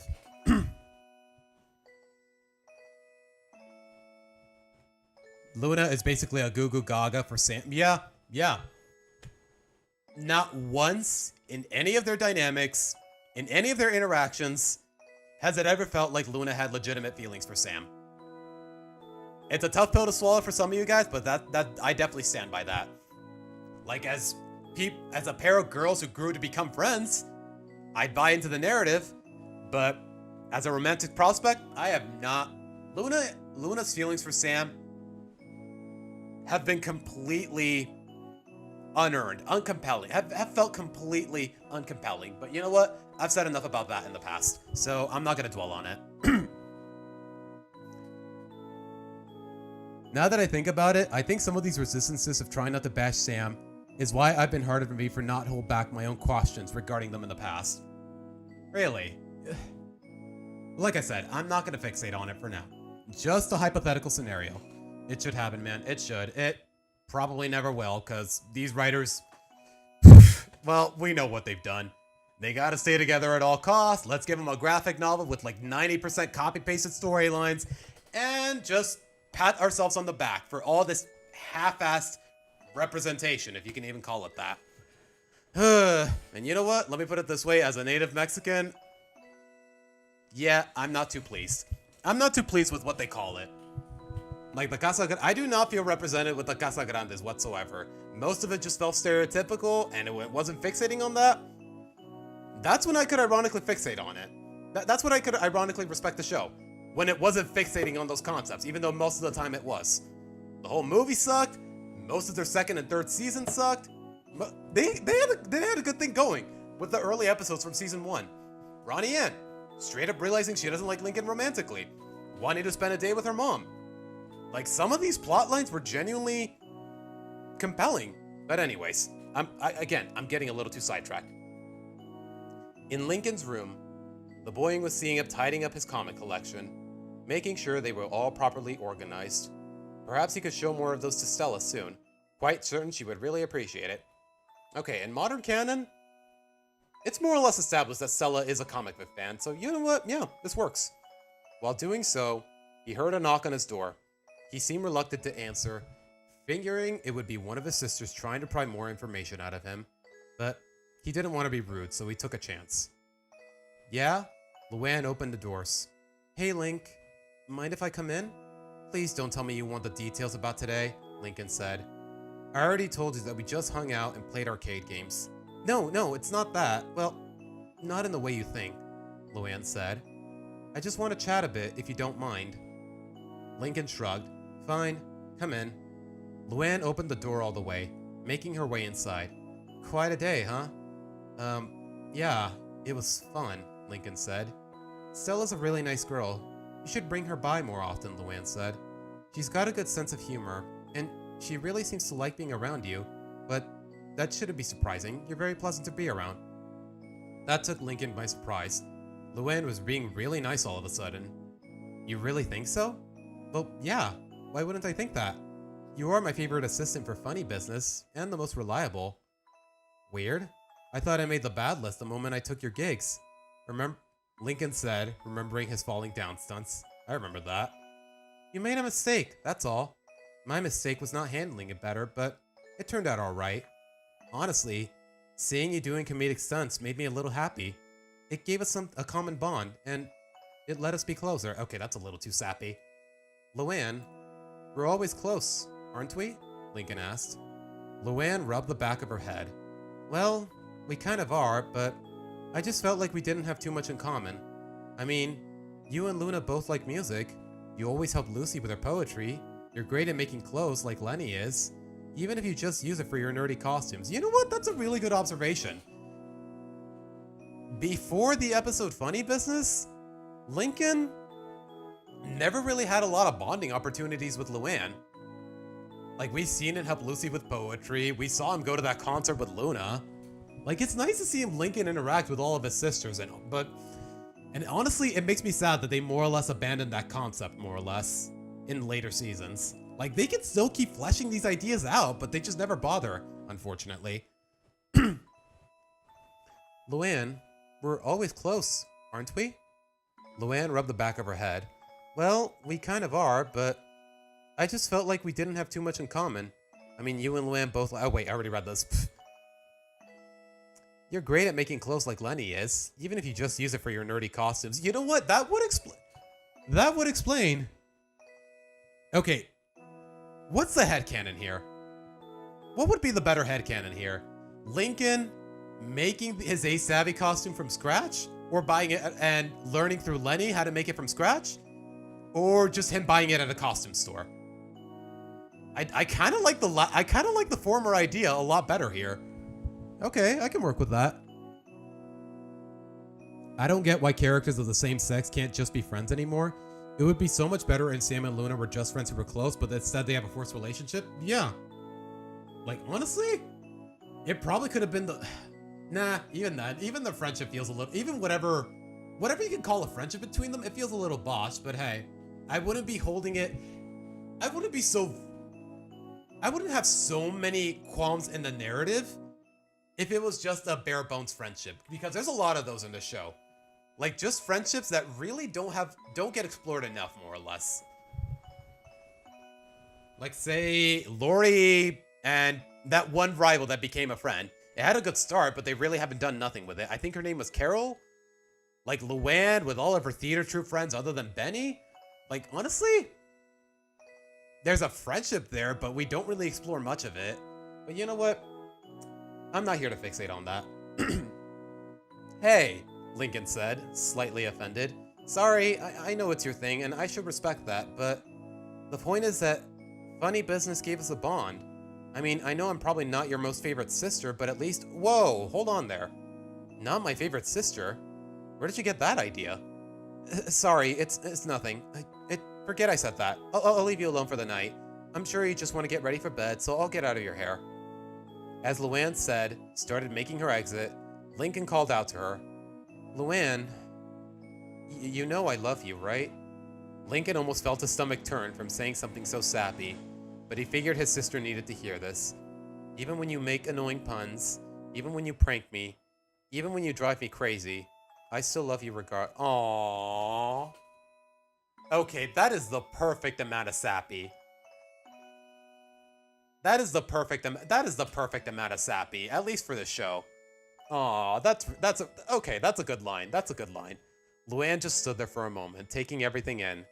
Like we saw, I can understand why Luan would feel like Lincoln would consider her one of his least favorite sisters, or at least one of the sisters he would want to hang out with the least. And just hearing him say this, aw, that's so in character, and that manages to be so sweet. Aw, okay. Lincoln wasn't sure to make of the sudden silence until she turned around, big teary eyes, now animate on her face. She rushed over to pull him into a tight hug. You're such a sweetheart, Link. She planted a few kisses on his face for added affection. Okay, that is just the right amount of sappy. Oh, come on, Luan, this is embarrassing, Lincoln complained. Luan giggled as she let him go. Sorry, I couldn't help it. You're such a sweet little brother, Lincoln. I'm sorry if it seems like I've taken that for granted. You definitely have, especially during April Fools. Well, I know I'm not always easy to put up with either, so I hope you know I don't take any of you for granted either. Aww. I know you don't. Well, I'm off to my room. Good night.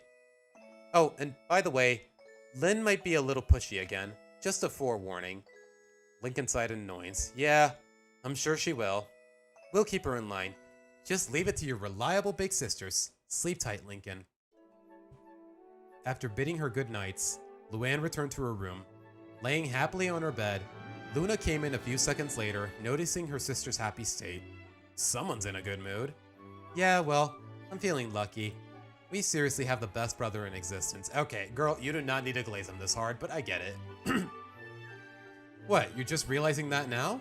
Of course we have the best bro. He looks out for us. What more can you ask for in a brother? What more can you ask for in a boy? Luan said. Think about it.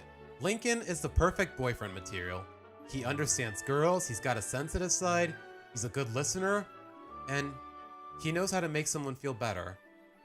We all know that, Luan. That's why we get so excited when Link shows interest in a girl.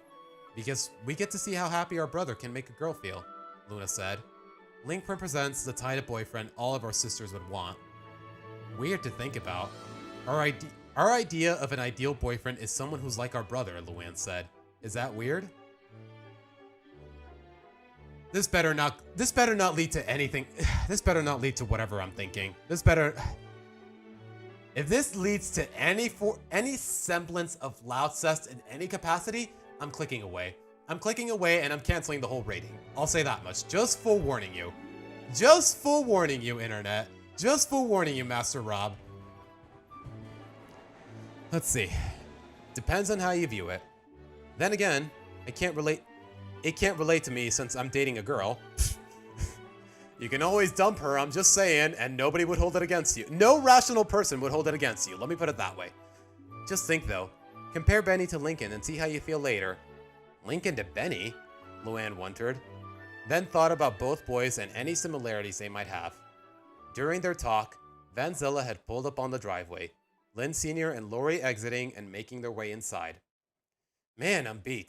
That was a lot of supplies to bring in, Lynn Sr. said. Well, I should go get ready for bed. Your mom should be home soon if she's not already. Yeah, I'm gonna get ready too, but first, I want to check in on Lincoln, Lori said. Oh, right, he had a friend over. A young girl too. Lynn Sr. chuckled to himself. That's my boy. Really knows how to get the girls. Takes after your old man. I was quite the stud back in my day. Lori glared awkwardly at her father. I literally didn't need to know that. She started making her way upstairs, trying to forget her father's cringe-inducing words. She passed through the hallways towards Lincoln's door, giving it a quick knock. "Come in," Lincoln said, wondering who this was now, and hoping it's not a sister wanting to give him some extra tips. He looked surprised to see Lori making her way inside. Hey Lincoln, just came by to check in on you. So, how was it with your friend today?" It was fun," Lincoln said, little cautious as to why Lori was asking him this. "How's Bobby doing?" "He's fine." "So is Ronnie Ann," Lori said. "They were quite disappointed that you weren't there today." Hearing Ronnie Ann's name being mentioned filled Lincoln with some slight worry. While she knew he wouldn't be there, he did feel some guilt for not meeting with her. "Well, I wish I could have been there, but I have plans of my own after all," Lincoln said. "Yeah, I know that, obviously," Lori said with a hint of an attitude. Lincoln wasn't sure what to think at this moment. He couldn't tell what Lori's mood was or what she was even up to. "So, is that all?" "How did the girls react when your friend came over?" Lori asked. "Her name is Stella, and they reacted as normal. They thought she was my girlfriend, or that I wanted her to be my girlfriend," Lincoln said. "Well, what did you tell them?" "That she wasn't. Stella and I are just friends, and we're gonna keep it that way," Lincoln said. "For now." I mean, I feel like you could definitely say for now. Nah, you know what? I can understand why Lincoln is being secretive about this. His feelings, at least with Lori. Like, maybe he doesn't stand. Like, the last time Lincoln was on bad terms with Ronnie Ann. Keep in mind, Lori forced him to go on a date with him with the threat of violence. So I can understand why Lincoln is being secretive about his feelings for Stella, at least as far as Lori is concerned. But I don't know. Something about that lifted some weight off of Lori's shoulders. Suddenly, she felt less tense. "Well, that's good to hear. And it sounds like you two had fun. I can trust that you still acted like a proper gentleman with her." "I know how to treat my friends, Lori," Lincoln said. "And Stella had fun. She's even coming to the park with me and the twins tomorrow." "Well, it seems like you two are really getting along nicely." "Well, I'll leave you be for the night," Lori said. "Good night, little bro." Lincoln wasn't sure what to make of Lori's demeanor. She seemed slightly agitated about something. Perhaps she was just annoyed he never came to Great Lakes, likely assuming him to be lazy and not wanting to help. Truthfully, if it wasn't for Stella coming over, he would have likely had to do, as he had no other friend to replace Clyde. Question. If this was written after Kara was introduced, would Kara have actually tagged along to watch the movie with Lincoln? You know what? They could just write it off as Kara just being too busy at the comic book store, because we know she works at it. We know she works at her parents' comic book store. Huh. Interesting. You know what? Okay. You know what? That's an easy way to cut corners, more or less. You know what? But that's just my personal thoughts. I don't know why I'm speaking them into a microphone. But alright. Maybe Lori just needs a good night's sleep. Hopefully she'll be better tomorrow. Otherwise, I'm gonna have to either find a way to lighten her mood or avoid her at all costs. Lincoln said. He resumed getting ready for bed when his computer started making noise. Someone was trying to contact him. Huh? Who's calling me at this? A live chat. Maybe it's Clyde. Okay, seriously, at what point in the night is this? At what point in the night is this happening? He said he was getting ready for bed. He spent the whole afternoon with Stella. Like, Lori and her dad just got home from Great Lakes, which is a 3-hour drive? Like, I don't know. A couple timestamps wouldn't hurt here. He opened the page, and instead of seeing his best friend, of Royal Woods, he saw his best friend of Great Lakes. Sup, Lamo? Oh, hey Ronnie Ann, what's up? Nothing, I just figured I'd check up on you. I know you said you couldn't make it today, but I figured we still got technology, so why not make some use of that? Clever as always. So I take it today was busy? Yeah. I mean, I didn't have to do much. It was mostly your dad, Bobby, my uncle, and my mom, Ronnie Ann explained. The grandparents and cousins helped a little too, except for Carlota, who, as she said, didn't want to break a nail. Typical teenagers, treating the littlest thing like a major crisis. I know that feeling. I do have 5 teenage sisters, though I'd say Lori and Lenny are the worst. And Len, too. At least when it comes to sports, Lincoln said. Right. So you and... Okay, when has Ronnie Ann ever called him McBride? She knows his name is Clyde. Okay, this is a little weird, but you know what? That's a minor nitpick. Every time she says McBride, I'm just gonna say Clyde. Had your fun today? Actually, Clyde couldn't make it. He had to go somewhere with his dad's, Lincoln explained. Huh? He bailed? Ronnie Ann asked. Wait, Lori said you were with a friend. Who, if it wasn't Clyde, was it one of those other dorks you hang out with? No, it was a new friend who just transferred here from Royal Woods a while back, Lincoln said. A new friend? Well, glad to know you're expanding your circle. Something we can both relate to, Ronnie Ann said. So, tell me about this friend of yours. What's he like? Oh, it's not a he, it's a she. Her name is Stella. Ronnie Ann couldn't explain it, but something about that statement nearly dried up her mouth, leaving her almost speechless. She? Yeah, she's really cool, and she likes Ace Savvy too. We saw the recent movie together, and we had a lot of fun. Right, I'm sure it was, Ronnie Ann said. So, this girl, how close are you two? Well, for a while, she was just part of my group of friends, but after today, I think maybe she can become more than that, Lincoln said. Getting wide eyes from Ronnie Ann, we may become closer besties. She could be my best friend, like Clyde and you. Right. Best friends, Ronnie Ann said. So, you two are just friends? Yeah, she's not looking for a boyfriend. She just wants friends to spend time with, so that's what I'm for, Lincoln said.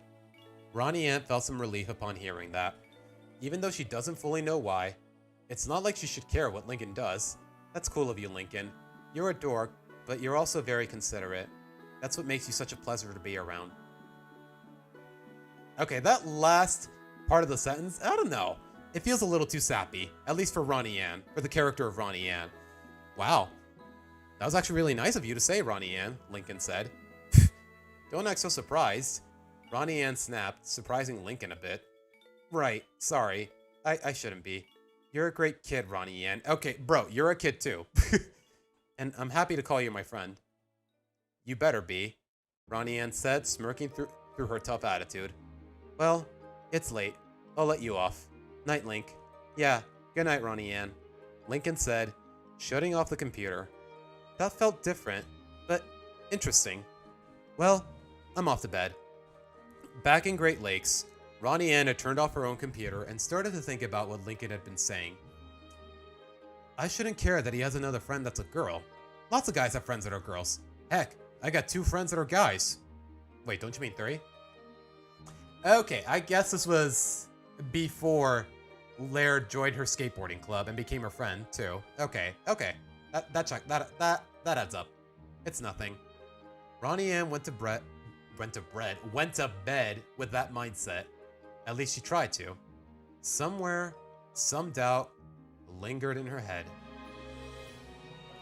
The next morning in Royal Woods was another average loud morning, though since it was Sunday, it meant some of the sisters or Lincoln were likely sleeping in, making for a shorter line to the bathroom.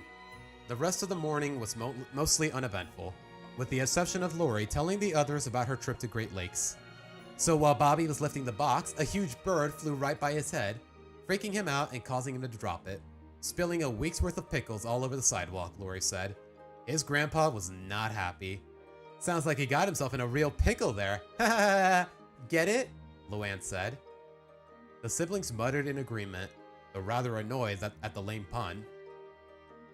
I bet it was nice seeing Bobby again. It always is. But I know this distance is only temporary. And if anything, it'll fuel our love for each other that much more, Lori said, then briefly eyed. It's amazing what patience can do for a romance. Lincoln caught her eyeing him, though he had no idea why she did so. That was actually a bit random for him. So, Lincoln, off to the okay, I see what you're trying to do. I guess Lori's just trying to sell him on Ronnie Ann, more or less, as a romantic pairing.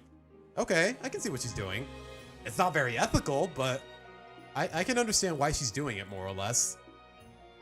Yeah. I'm going to be meeting Stella there with the twins, Lincoln said. Too bad you weren't here to see Stella yesterday, Lori. She was really nice. She's cute too. Really great fashion sense.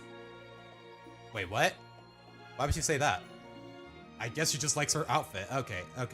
Okay, sure. Sure, let's go with that. Well, I have seen her before, Lenny, so it's not like I missed that much. The way Lincoln made it sound, it was just another day with Clyde. Okay, yeah, I can see what Lori's doing. Except that instead of Clyde, it was Stella, Lori said. Well, she was really cool to be around, Luan said. She really liked my jokes, and I can respect someone who appreciates the fine art of comedy. And she'd make the perfect girl for Lincoln, Lynn said, getting an annoyed glare from her brother as well as her older sisters, except for Lenny. Let me guess, you were trying to play matchmaker, right? Duh, it's what we do, Lynn said. Well, maybe don't do that. If Lincoln wants to be just friends with her, then I say leave them be. Yeah, sure, Lori, whatever you say, bro. Good call, sis. It's their choice, not ours. Okay, Luna, if anyone should be able to read right through Lori, it's probably you. Anyways. And again, Stella's not interested in having a boyfriend, Lincoln said. Lots of girls say that, then not a week later, they're eyeing some guy, Lynn said. What, are you speaking from experience, Luna asked? Lynn scoffed at that. I never said I didn't want a boyfriend. Okay, in canon, this would be a little weird because of Henrik and whatnot, but let's roll with it for now. And you already know about my crush, so it's not like I have anything to hide. Did you ever get back to him on that? Luan asked. Maybe instead of worrying about whether or not Lincoln has a girlfriend, why don't you go for the boy you like? I'm working on it, okay? Lynn said. And don't turn this on me. We were talking about Stella. And we're done. Look, I need to get ready so that... Lincoln was interrupted by a surprise ringing of a doorbell, which their father answered. I'll get it. He opened the door to see a familiar young girl. Oh, hello. You must be Mr. Loud. I'm Stella. I'm one of Lincoln's friends. Stella introduced to the Loud family patriarch. Oh, so you're the Stella my son keeps going on about. Come on in. Welcome home. Welcome to my home, Lynn Sr. said. Thanks. It's a nice house. Great interior and exterior design. Okay, that's a little too flattering, but alright. Well, aren't you a charming young lady? My son really knows how to pick 'em, Lynn Sr. called out to his son. Lincoln, your friend Stella is here.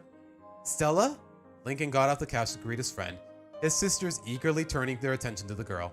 Thanks for letting her in, Dad. Wait, why couldn't Lincoln just let her in? Weren't they just talking in the living room? Wasn't he just talking with his sisters in the living room? Wasn't he just... You know what, whatever. Sure. Let's introduce her to Lynn Sr., I guess. Come to think of it.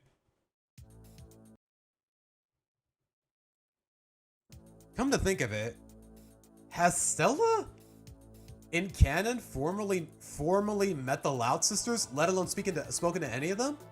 She's interacted with Lana because she asked her to take care of her pet bunny that one time, but what more than that? She probably does know that she has 10 sisters, but she's never interacted with them, and honestly, that feels like a waste of potential, but that's just me, though. Thanks for letting her in, Dad. No problem, son. He leaned down to whisper into Lincoln's ear. So, this girl, is she really just a friend? Dad, Lincoln said, not wanting to hear this from his father too. Right, none of my business. Well, I'm heading back to the kitchen. Hurry, honey, the roast is burning. He heard Rita call out. Oh, dang it, not again. Lynn Sr. shouted, heading into the kitchen to save the meal he was working on. Hi, Lincoln. Nice to see you today, Stella greeted. Yeah, you too. A little surprised. I didn't think you'd be coming over. Well, I figured we can go to the park together. Plus, I kind of wanted to see your sisters again. They were really nice. Well, how about I take you to the living room so we can... As Lincoln turned around, he saw all 10 sisters standing right behind him. Ugh!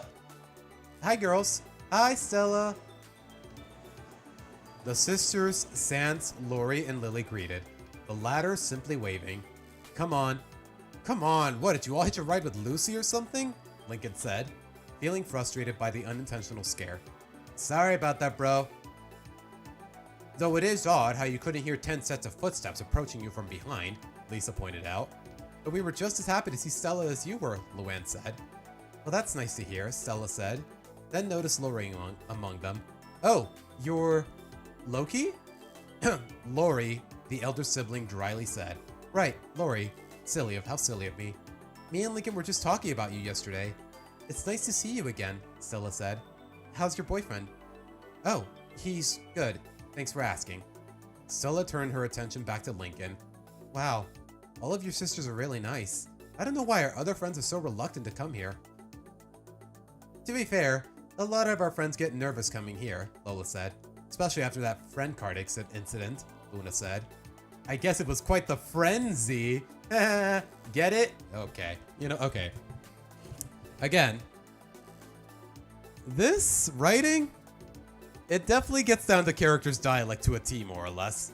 You know what? I can respect it for that because, yeah, that's the thing about fanfiction. The reason I think a lot of it is cringe because a lot of lines, they just feel like they would not be something that would come out of the characters' mouths. Know what I mean? But I'll leave it at that. Man, how do you come up with these puns on the spot, Luan? Stella asked. I guess it's a gift. Wish you could rap it for me. Oh, wait, Stella said the pun. Good one. See, that was clever. All right. Let's not get carried away here, Lola said. We all know we don't want another Luan. We can barely control the one we have now. Luan started giggling after that. Wow, you really put the lol in Lola. Hey, don't turn my name into a pun. Lola shouted at her elder sister. Lana made her way over to Lincoln. So, can we go to the park now? I have some mud that needs my attention. You better not be getting it on my dress like last time, Lola said. Big deal, you have like a million others. Not the point, Lola shouted, getting in Lana's face. Hey, cut that out or we're not going, Lincoln warned, then turned to Stella, starting to wonder if bringing you was a good idea. I don't want you getting mixed up in a twin fight. Then let me come, little brother. You know what? How about this? Just a bit of an addendum to this. What if Stella brought her pet bunnies and she was like, and she asked Lana, hey, you want to spend the whole day with them? Because Lana's the reason the bunnies were reunited. Lana loves animals. Like, it would be a really nice touch if Stella brought her pet bunnies. You know, the ones Lana took care of in season 4. Like, it'd be a really nice detail if Stella was like, I thought maybe Lana would want to hang out with Jazzy and Snazzy again. Like, I don't know. Just a thought. Anyways. Then let me come, little brother, Lynn said, almost sinisterly for Lincoln's liking. Why? Lincoln asked, almost dreading the answer. Because it wouldn't be fair to you. I mean, you won't get to spend a lot of time with your friend if you have to worry about the twins, Lynn said. I think we'll be fine, Lincoln insisted. I'm sure you have better things to do with your day than watch over the twins. What's that supposed to mean? Lola asked, looking displeased. Yeah, what is that supposed to mean, Lana said, matching Lola's displeased look. Lincoln groaned in annoyance. Look, I'm sure Stella won't mind that I'm watching over you guys. She knew that when we talked about this last night. But Stella also wants to spend more time with your sisters, right? Last I checked, I'm one of your sisters. So this way she gets to know me. Who knows? I might be her favorite of the bunch too, Lynn said. Hey, don't start with that. Always wanted to be number one, huh, Lynn? Lucy said. She's the number one blockhead, Luan taunted. Lincoln turned to Stella. We should leave now. Actually, I wouldn't mind if any more of your sisters came. I would love it if they all could come, Stella said. It's unlikely that all 10 of my sisters would want to spend the day at the park with you and me, Lincoln said. Cut to the park later that day. Lincoln and Stella are standing in the middle of a group of... Okay, that's clever. That's clever. Just jump cut to Lincoln, Stella, and all 10 sisters at the park. Okay, that's really clever. I can see how that would work in the animation. If this was like a canon episode, I can see how that would transition well in animation. Okay, that's good writing. That's good. That's really good stuff. Oh gosh, my throat... You know what? My throat is hurting a little, guys. I'm gonna give it a little break. I'll be right back. That's really clever, though. I like that. I like that.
Okay, I definitely feel better. That's what I get for running my mouth for so long. Like, my throat just starts hurting like crazy. And if last week is any indication, I definitely took a toll.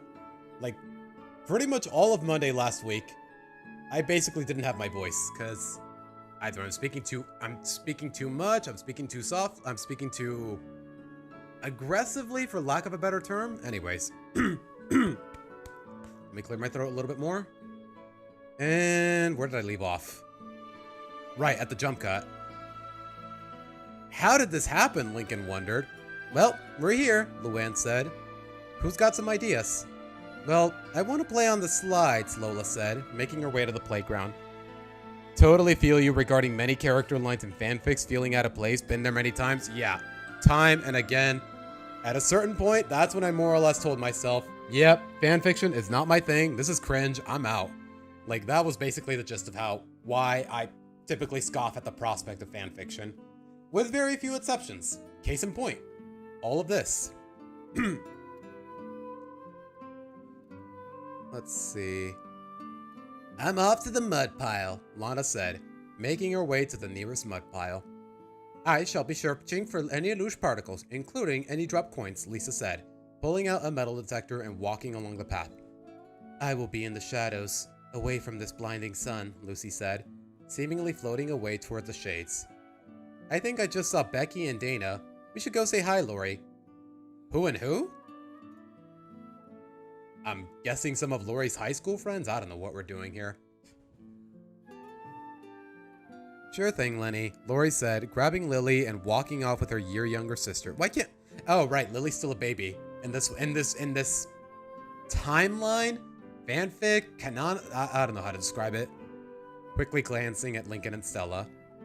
Well, that just leaves us, Lynn said. I'm gonna go to the court, see if anyone wants to test their skills against me. You two call me if you need anything.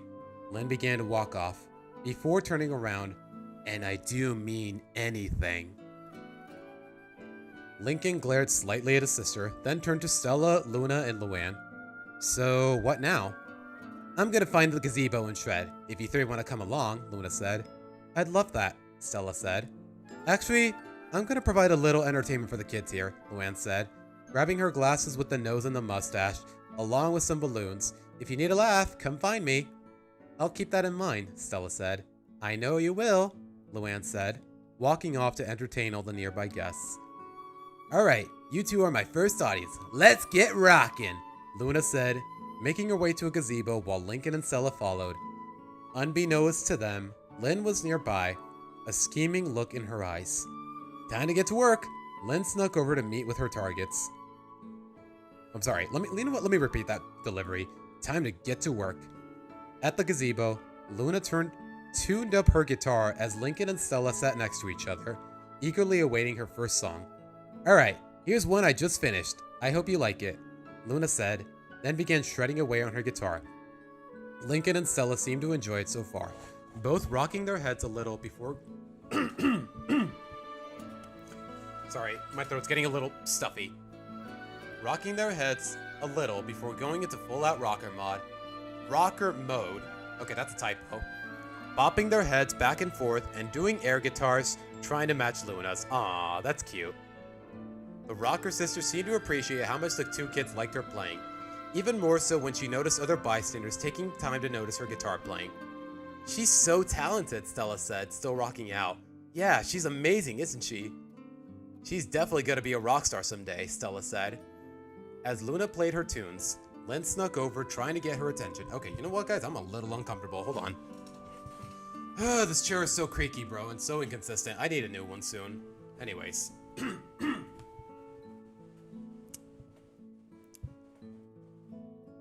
As Luna played her tunes, Lynn snuck over, trying to get her attention. Okay, you know what? Instead of the song being performed in question being some random unnamed song, what if it's just Play It Loud? Like, pretend this was an episode of, like, season 9. Like, what if, this would be a really nice callback to pretty much Luna's best episode. What if instead of just some random unnamed song, it was just Luna performing Play It Loud? I don't know. Just a theory. Just a hypothetical. Anyways. Lynn snuck over, trying to get her attention, but the rocker girl was too into her music to notice. So Lynn grabbed the pebble and tossed tossed it right into the back of her neck. Luna hadn't turned around yet, only rubbing her neck since she felt what she thought was a bug. Lynn tossed another one, getting Luna behind the ear, finally getting her attention. Lynn, what are you doing? Luna asked. Hey, try playing that love song of yours, Lynn. It's not done. Wait, why do you want me to? Luna immediately put the pieces together. Oh, you really are something else, Lynn. Hey, you know it could work. Look, they're not interested. I'm done with this plan. Don't come to me and rope me into your schemes, Luna said. Come on, Loons. Don't you want our brother to be happy? Lynn asked. Yeah, I do. That's why I'm not doing this stupid plan. Now buzz off, Luna said, playing louder. Hey, don't you ignore me, Lynn said, attempting to pull the cord from the amp, which Luna immediately noticed. Don't touch my gear, Luna shouted, shoving Lynn away, ending her abruptly, ending her concert to the confusion of everyone around. Hey, what happened? Lincoln asked, then noticed Luna and Lynn pulling at the cord to the amp. Lynn, let go of my cord, only if you do what I say, Lynn shouted back. What's going on? Lincoln shouted, getting their attention, but accidentally causing the cord to snap. Okay, you know what? That's a little unrealistic, but hey, it's a cartoon. That kind of circumstance, it's acceptable. Dude, you're getting me a new one, Luna shouted. Ugh, fine. Maybe next time try listening when others are trying to talk to you. Luna looked like she was ready to flip out. Fortunately, Lincoln sensed this and gently stroked her sister's back. Easy, Luna. It's not worth it. People are watching, including Stella. Luna turned to the side and saw the disappointed parkgoers who were really enjoying the music and a very confused Stella. Fine. She gave one last look to Lynn. Seriously, you're getting me a replacement cord. Otherwise, I'll rock out all over your face. Luna grabbed the rest of her gear and angrily stomped off, but not without talking to Stella. Sorry about that. You looked like you were having a lot of fun. Yeah, I was, but what was that about? Stella asked. Don't worry about it. It was just Lynn being stupid. Everything's taken care of, though. Or it will be, at least. Luna said, going to put her gear away. Lincoln angrily turned to Lynn. Care to explain? I had a request and she ignored me? Lynn answered. Lincoln did the eye on you gesture before going back to Stella. Come on, let's go see Luan. As they walked off, Lynn suddenly had another idea. When one idea falls, it's on to the next. Because Lynn Loud Jr. never backs down from a challenge. Minutes later, Lincoln and Stella found Luan making animal balloons for some little kids, sending them on their way. Before noticing her brother and his friend, here so soon?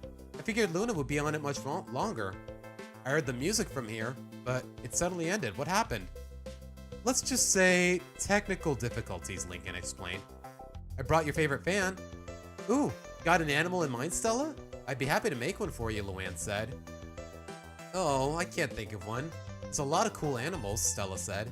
I get it, but I want to make you something, Luan said, then had an idea. She quickly grabbed some red balloons and started working with her magic. She then turned around and presented a red star balloon. Ta-da! Just like the one on your shirt. Oh, that is really cute. Okay. That is really clever. You know what? That's good writing. Wow, thank you so much, Luan, Stella said, grabbing the star. Space is cool. I bet it would be fun to be among the stars. Okay, that's a very sporadic line, but alright, let's go with it. That's one place I wish I could go, Lincoln said.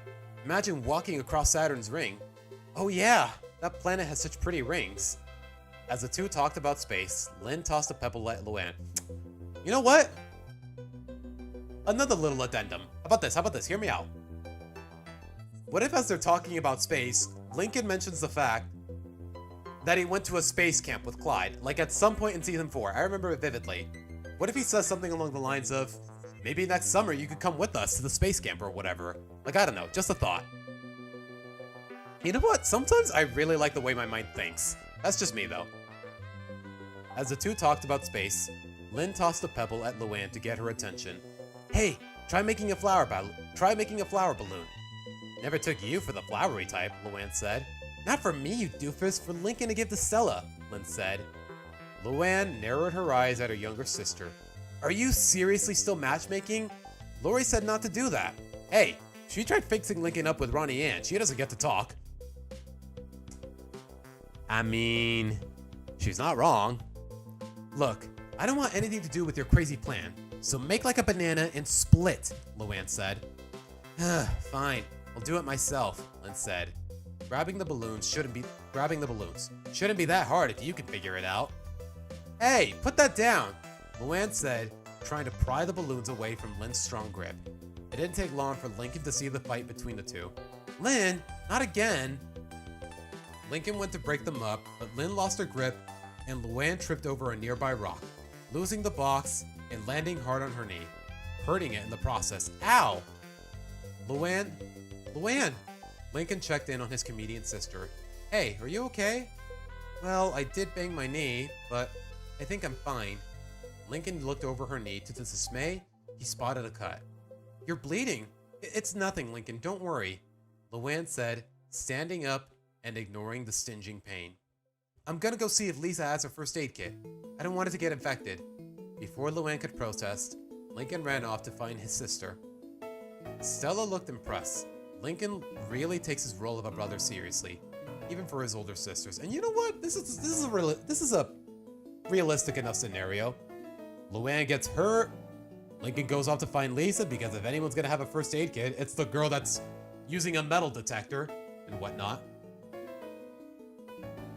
Isn't he overreacting? I mean, I get cuts and scrapes all the time, and I'm usually just fine, Lynn said. Once I broke my leg really badly and— Will you save it? Nobody cares! Luan shouted. Jeez, dramatic much? You're the reason I tripped and fell, and you made me lose my balloons too. Wait a minute, how? Did she just drop them on the floor? Did they all snap? How did that play out exactly? Whatever, no big deal. Fine, no big deal anyway. Oh, Lynn took the words right out of my mouth. Family drama, nothing new for us. Yeah, it looks like it, Stella said, confused by Lynn's attitude lately. Lincoln has made his way back with Lisa, the young girl having conveniently been nearby. The little genius examined the wound. Small cut, bleeding but very little consequence. Nothing a little spray can't handle. Lisa sprayed the wound, stinging Luan a bit. Wait, did I say stinging last time? That's my bad. And here's a band-aid. Lisa applied the item over the cut. I even gave you the smiley face one, since you care a great deal about the comedic arts, and to remind you that everything will be alright. Aww, that's actually really cute. Smiley face band-aid, Lisa, the way Lisa talks. Okay, this, like I said, the dialect, this guy nails it with the dialect most of the time. Thanks, Lisa, Luan said, somewhat embarrassed at being treated by a 4-year-old. Treated like a 4-year-old by a 4-year-old. Okay, there's a typo. Lincoln sighed in relief, then angrily turned to Lynn. First Luna, now Luan, what the heck is your deal today? I asked Luan for an animal and she denied it? Lynn said. Seriously? You're not even gonna try to think of a more original excuse? Lincoln asked. He turned his attention to Stella. Now you see why my friends get nervous around my sisters? It gets very chaotic. Yeah, you're right. It really does, Stella said. Lincoln rubbed the back of his head. Look, I don't blame you if you don't want to hang out at my house anymore. I wouldn't want to either. Huh? No, it's fine. I mean, yeah, it's chaotic, but, well, seeing you worry so much over your sister was the sweetest thing I've had the pleasure to see.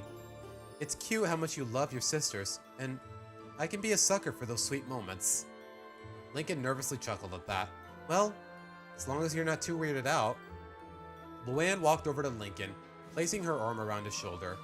He really is the best brother, and I'm happy you can see that, Stella. You're a great friend. And if you truly haven't been scared off, we'd love to have you around more. It's gonna take more than this to scare me off. Besides, Lynn was being kind of funny herself, Stella said. What, how? Lynn asked. Just go with it. Better than her disliking you and making it harder for Lincoln to be his friend, let alone boyfriend as you show desire, Lisa said. Lynn groaned angrily. Oh, I'm not done yet. No one's gonna stop me from completing my plan. Again, it's really hard to understand Lynn's obsession here because the motivations, other than just, oh, making my brother happy, they're not really clear. But we'll see. You gotta give it time. Not too far off, Lori was with her friends. all of them still talking when she noticed Lincoln in the distance with Stella and the other sisters. She suddenly began thinking of Ronnie Yan and her deepest desire to see Lincoln with her boyfriend's little sister. What, like a hallucination or just thinking about it? I guess both. Like her suddenly hallucinating Stella as Ronnie Yan? You know what? Might make for an interesting visual. Come on, Lori, that's not your call to make, Lori said to herself. That didn't stop Carlotta's warning from returning to her head. Bobby wouldn't care, would he? She had a lot to think about, and it was seriously messing with her head. Unfortunately for Lincoln, his friendship and this romance drama was far from over. Well, guys, that's 2 chapters. It's almost 6 o'clock. My throat hurts, so I think now's as good a time as any to call it. Mostly because chat's been a little quiet, and there's really not much else to go over. But next week, before we get to the fanfiction, before we get back on this, I definitely do want to look into some tier listing on stream. Not as a separate video, just as a video, just as part of the stream. So tomorrow, we'll get right to it. If I have the time. I might be a little too busy tomorrow, but if not tomorrow, then definitely next Saturday.